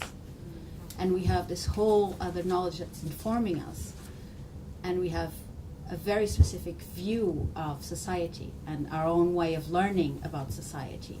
And in this way, we're very well positioned to be able to voice and to contribute to these debates. So I think his point in my reading of it is precisely that you can move beyond whatever ethnographic knowledge you have or not from your account. So you have just as much right when you start your ethnography as when you finish it? Yeah. Yeah, I would say so. I think what he's saying is that you don't need to be worrying because you're not supposed to be speaking for people anyway. Okay. Yeah. So having said that, and I mean, I tried to say that in my presentation, and Ruth mentioned that as well. I find it very difficult to distinguish my anthropological self from my ethnographer self. So I don't think that distinction is always so clear-cut as he wants it to be. But I think it is a valid point when he's trying to say we can speak for ourselves. We don't need to always just speak about what we learn from others. I would, in a way, disagree, but and just echoing what some of Tatiana's very eloquent and moving examples, I think it's disingenuous if we ignore the fact that we are privileged. You know, we can go home again. We can, you know, we go back to a warm flat with, you know, with hot running water and a toilet. Many of the people we're working with don't. They're sleeping rough. So to ignore that and to ignore the, some people might think responsibility, obligation, or opportunity to speak for powerless people to those in power precisely because of our privilege, would be unethical. So I think it's hard to speak of these things in the abstract. So it really, you know, sort of depends on the particular opportunity and the particular situation. But yep. Just drawing on this line, then I wonder, this is a very broad question maybe, but then if we're not allowed to say our opinion, then what is anthropology at the end doing? I mean, I really like what you said about the fact that are we just writing for other people to use our work? Is this what I don't think anyone's saying we're not allowed to express our opinion. Well, no, but I also felt that behind it, when you said ticking the box of public engagement, this can be a way of, yes, saying this is proactive, but at the same time it's also not enough, maybe. It's like also a way of saying, well, we are ticking the box of public engagement, so it's fine like that. We don't have to go beyond and start talking about activism, which is actually something that is neglected in anthropology, I feel. Yeah, no, I think there's perfectly legitimate research that doesn't have an activist component. You know, it's... I don't know, this is just an opinion. I don't know. Yeah, this one is. There's a. I'm going to bastardize it a little bit. Apologies. James Ferguson at one point in a paper in 1994, I forget what it was called, talks about, and I think he echoes it again in his, the anti-politics machine, where he talks about it's not about whether or not development is good or bad, but it's about understanding its effects. So I think in some sense, if we're studying particular, whether it's belief systems at an institutional level or informal practices of any sort, or we embed ourselves in order to gain access or to understand a context in a particular set of practices, if we can rather than thinking about whether or not we agree with that NGO or that organization or that association, etc., is trying to understand its effects, you know. And so in a sense, we are constantly allowing ourselves at that point to be maybe attuned even from the beginning, before you even do research, to knowing that you have been built, we have biases, we have preconceived ideas, to actually really write about those and allow those to come to the fore before we go to the field, so we're super honest with ourselves, but then to be able to leave those to the side and say, I now want to understand the effects of this particular context, as opposed to try to have an opinion about whether or not it's a good or bad thing, or whether or not it's doing what it claims to be doing. So I think that allows us for them to be continuously critically engaged, not in a destructive critical way, but in a way that continuously tries to challenge even the supposed politics that we align ourselves with. Does that make sense? We had a question at the back. You still have the question? The guy in the back, right at the back. Did you have a question? Yeah. Yeah, I actually had a follow-up question to the guest worker question.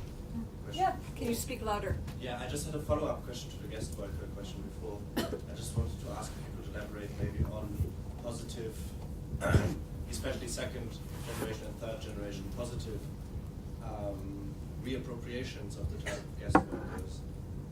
Oh, sure. There's been amazing positive reappropriation.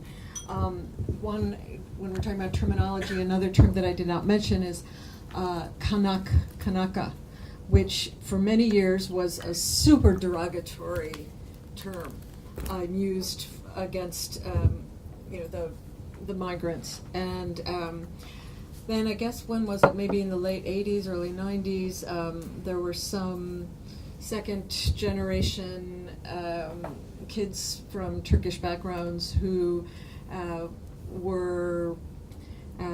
who took the term, and one in particular wrote a book called Kanak-Sprach, which Kanak language, but spelling it phonetically, not in proper German orthography.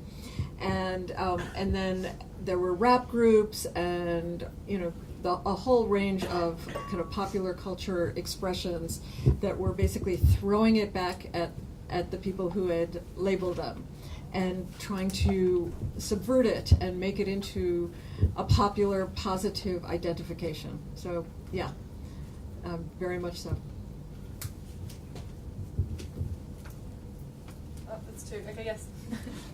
I just had a question for, I guess, all of you regarding, I guess, the feedback, maybe loop of the participants, informants, themselves as research subjects, and particularly, I guess, if we're talking about temporalities, the current refugee crisis or migrant crisis, where maybe these places become kind of hotspots of research activity with a lot of funding,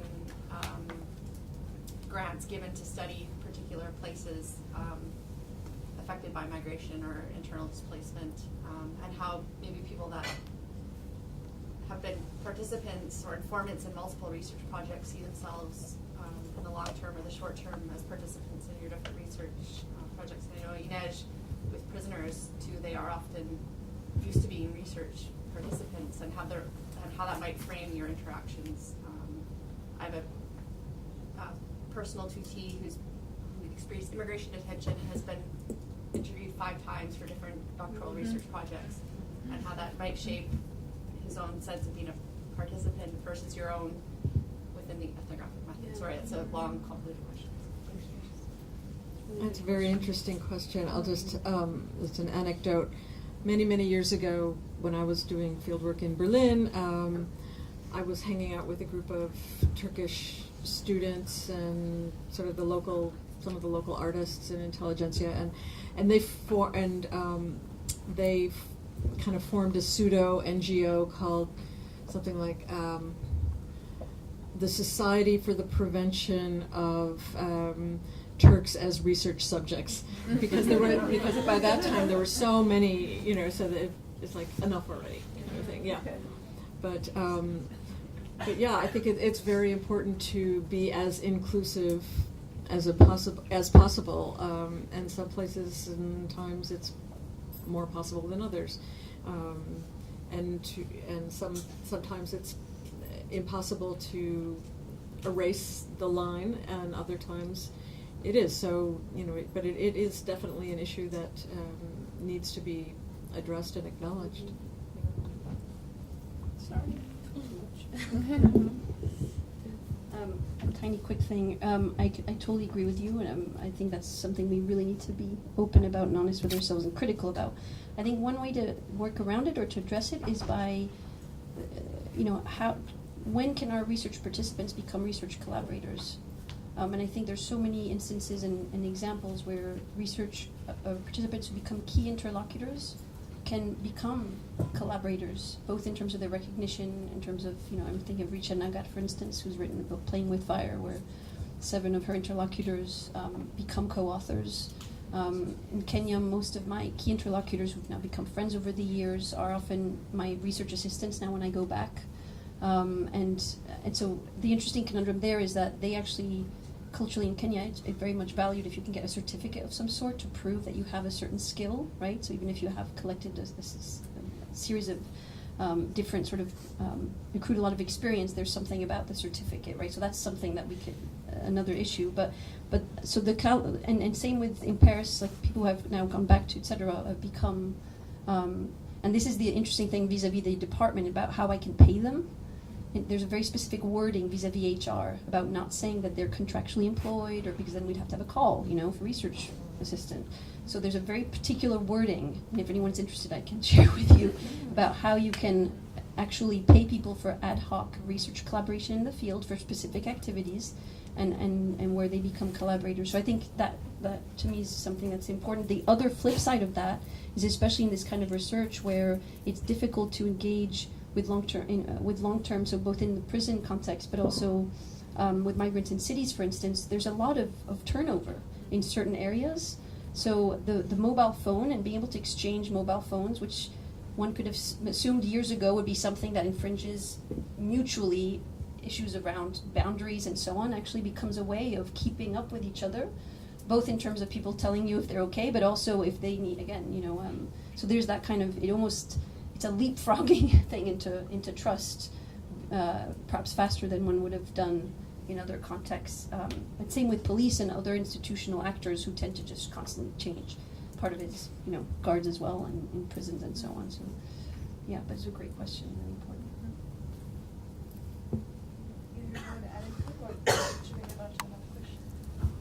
There was another question in the back.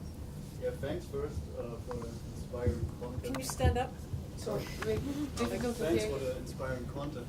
I'm just curious, until now you kind of touched on how to translate knowledge into policy decisions, but I'm kind of curious about how to translate knowledge into public discourses, or to inform public audience.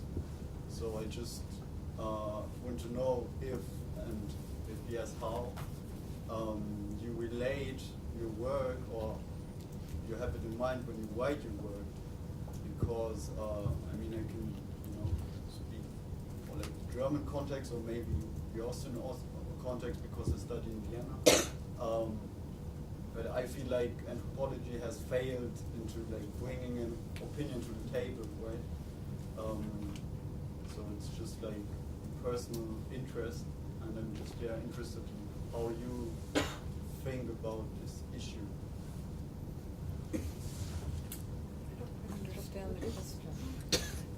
So you think that the informing public discourse is different from informing policy? I think I just need to think of the German context, where obviously kind of a public opinion transformed the policy from a quite I would say progressive policy towards migrants to a quite it transformed to a quite oppressive policy towards migrants. So I see policy is one thing, but the public discourse shaping the policy is also quite important.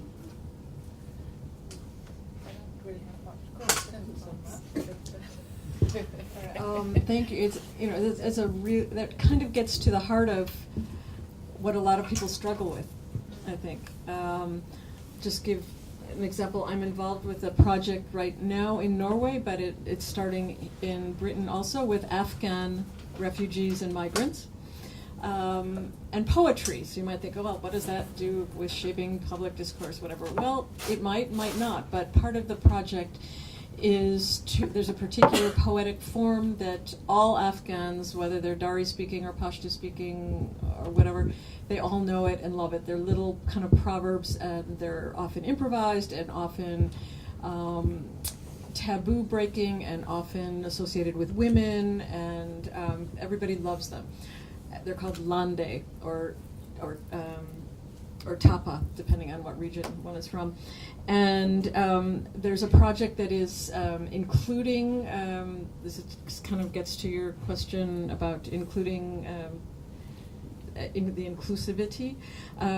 So the project includes linguists and philologists and local poets, and many, some Afghans, some non-Afghans, who meet regularly and have launched public events and have been supported by lots of different organizations. And the idea is to show the native population, the native Norwegian population, that these people are not just there to be on the dole and to take local jobs, but they have something to offer, and they have this really fun kind of form of poetry, and they have poetry slams, and there's going to be translations and publications, and hopefully on buses and trams, the poets. And as it happens, one of the most famous evening newscasters in Norway is an Afghan Norwegian, and he's very much part of it, and BBC Pashto service is part of it now. And so the idea is to disseminate this poetic form, but some of them are about love and unrequited love. But yesterday I heard about one that was about how annoying a local social worker was.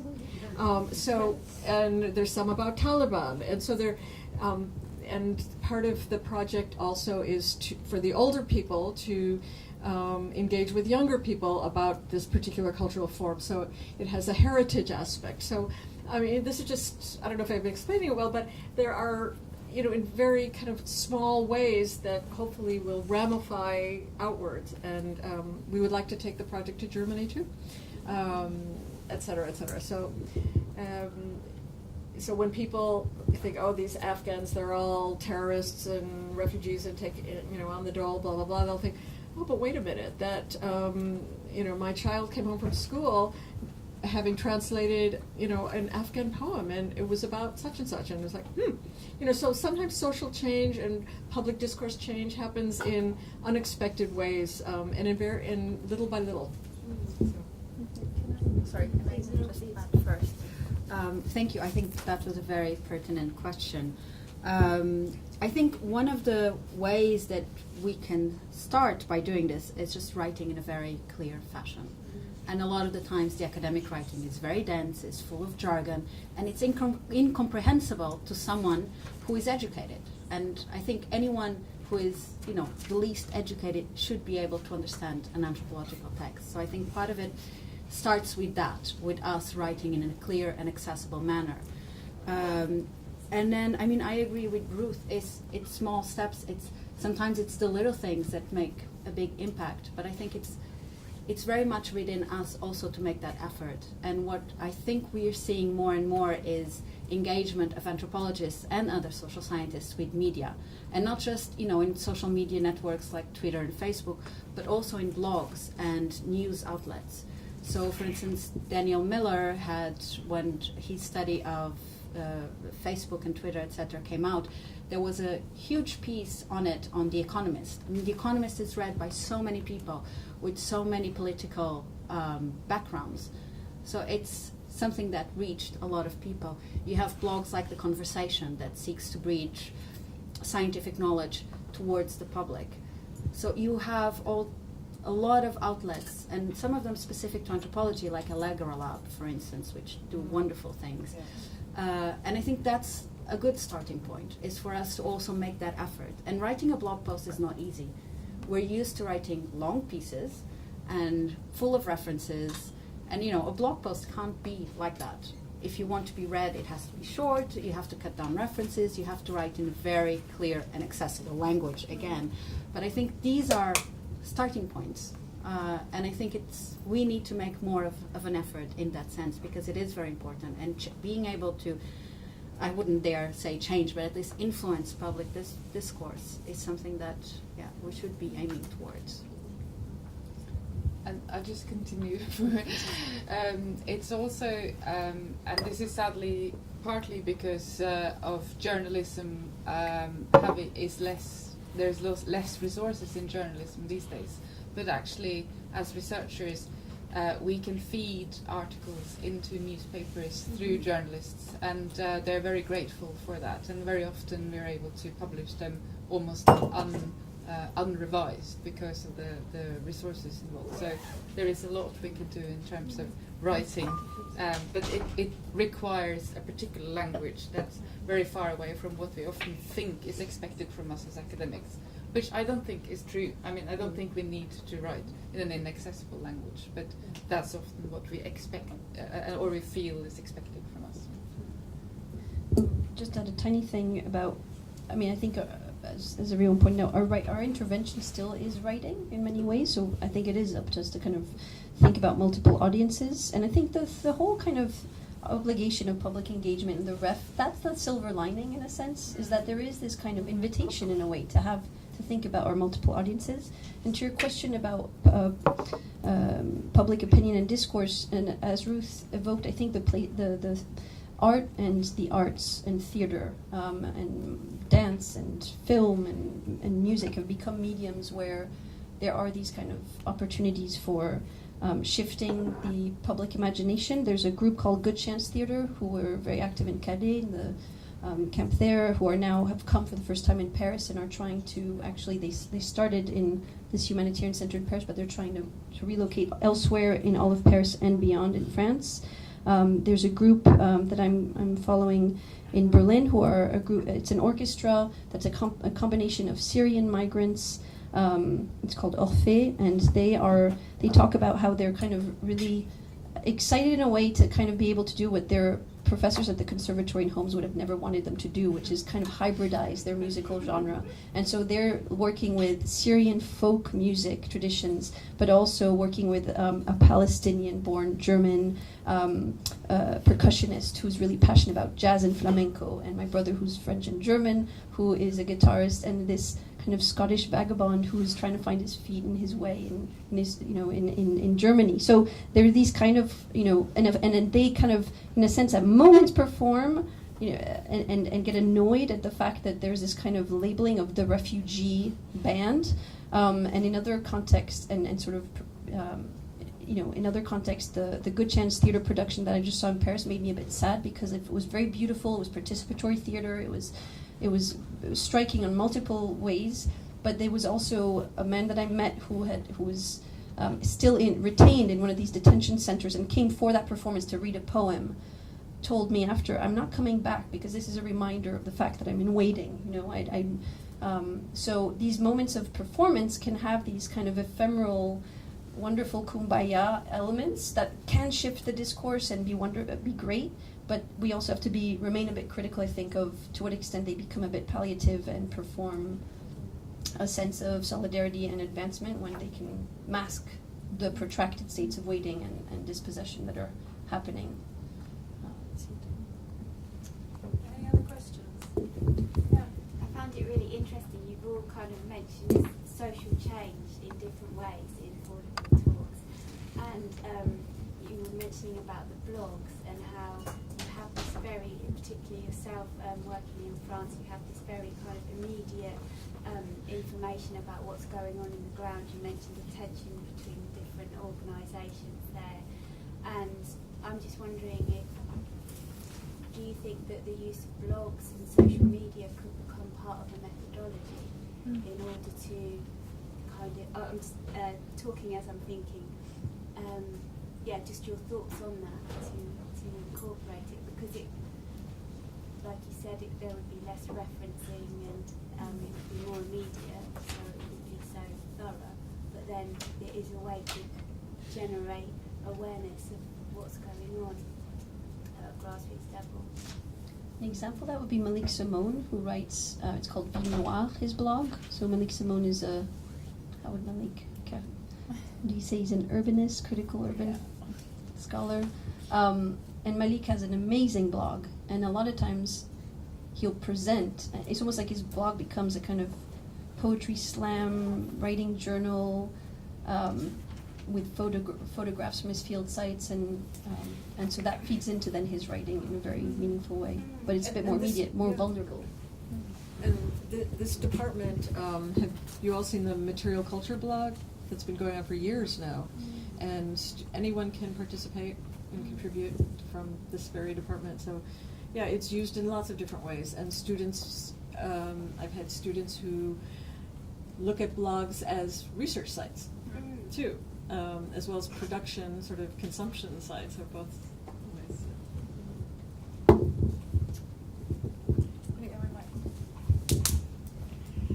Well, if there aren't any more further questions, we might wrap up. But I just wanted to add on the public engagement note that we've ended on, which I think is quite a nice uplifting place to leave it, that these kind of discussions that we're having tonight, I think, are a really good example of how we can make anthropology and ethnography more accessible, because the more that we have these interdisciplinary kind of conversations that take these ideas and interrogate them from different perspectives, the more that we kind of clarify and become clearer in how we talk about them, and that in turn can help us to be clearer in terms of public engagement and how we take these things forward.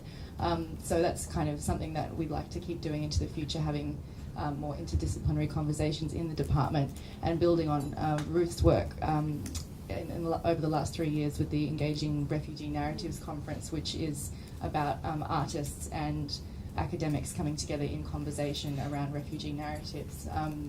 Which very participatory. And very participatory. So what Tatiana was saying as well about, you know, these forms of theatre, or there's sewing workshops that are done.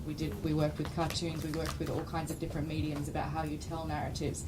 And ethnography is just another, form of narrative which can be very powerful. So if we try and go outside the box of these, these conversations that we often just have within the discipline, and we try and engage across disciplines and across different mediums, I think that can help us with public engagement. So I'd just like to end by thanking all of you very, very much for really fantastic discussion and also comments in response to the questions. Thank you for organizing it. Thank you. I was Ioanna. waiting, Yeah. there was a discussion. I just have this, I don't know if it's a bit of a repeating of things that we've touched upon, but I kind of resense it as a bit what you said as well about not profiting, but how do you relate with this kind of context. And when you asked about photographs, and I felt a bit like I was a bit defensive, because I felt, as I'm talking about a bit reflexively here, about, like, for me there's people I've worked with for a really long time, and I really appreciate the photography, but I put them here in the context of, like, the refugee point of view, so we have a third kind of space.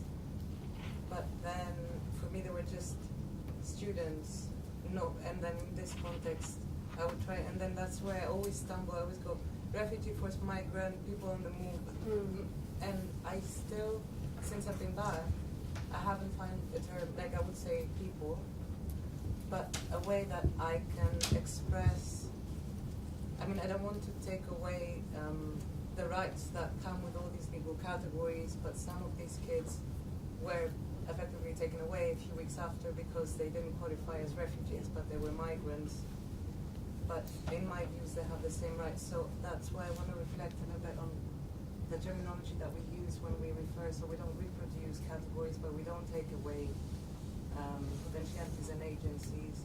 We don't lock them into legal categories, but then we also put a bit of responsibility towards rights that are denied, let's say. I don't know if the question makes sense.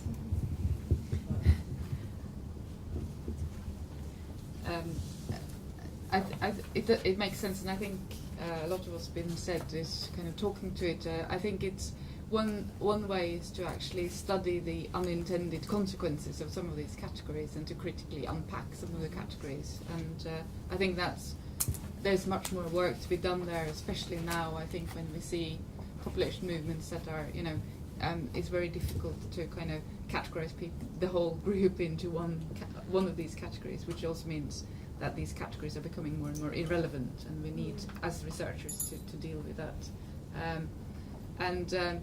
I was thinking when you talked earlier, when I did some of my research in Sri Lanka, where the one category, the IDP category that you talked about, became so established, people would know that I was working on displacement, and I wasn't particularly interested in a particular group of people. I was interested in interaction between different types of groups of people, but people would come to me and say, "I'm an IDP, do you want to interview me?" And it was that sort of that sort of consciousness that comes with researchers and humanitarian actors and others using these categories and helping to cement those categories and creating a lot of stigma and segregation and impossibility of moving on for people, which I think is very important. So I think there is a lot there that we as researchers need to do, and which Ines talked about, Ruth talked about, Tatiana talks about in their context. So it's a very important comment. We need to always be aware of how we describe and categorize what we are working on. And I still don't know what to use. Non-European passport holders. Yeah. It's about, and also I think it's about recognizing what people use themselves and to unpack, the different narratives in the ways that people deal with the established categories, but also use other categories. It will come to you. Yeah. Okay, great. Thank you. Please stay on. We still have lots of wine, and I think we still have lots of wine. I haven't actually checked. I don't know how much you've drunk, but I think we have more wine. So please stay, enjoy some wine, and come and talk to the speakers and enjoy we've got the room for a while. So thank you very much for coming.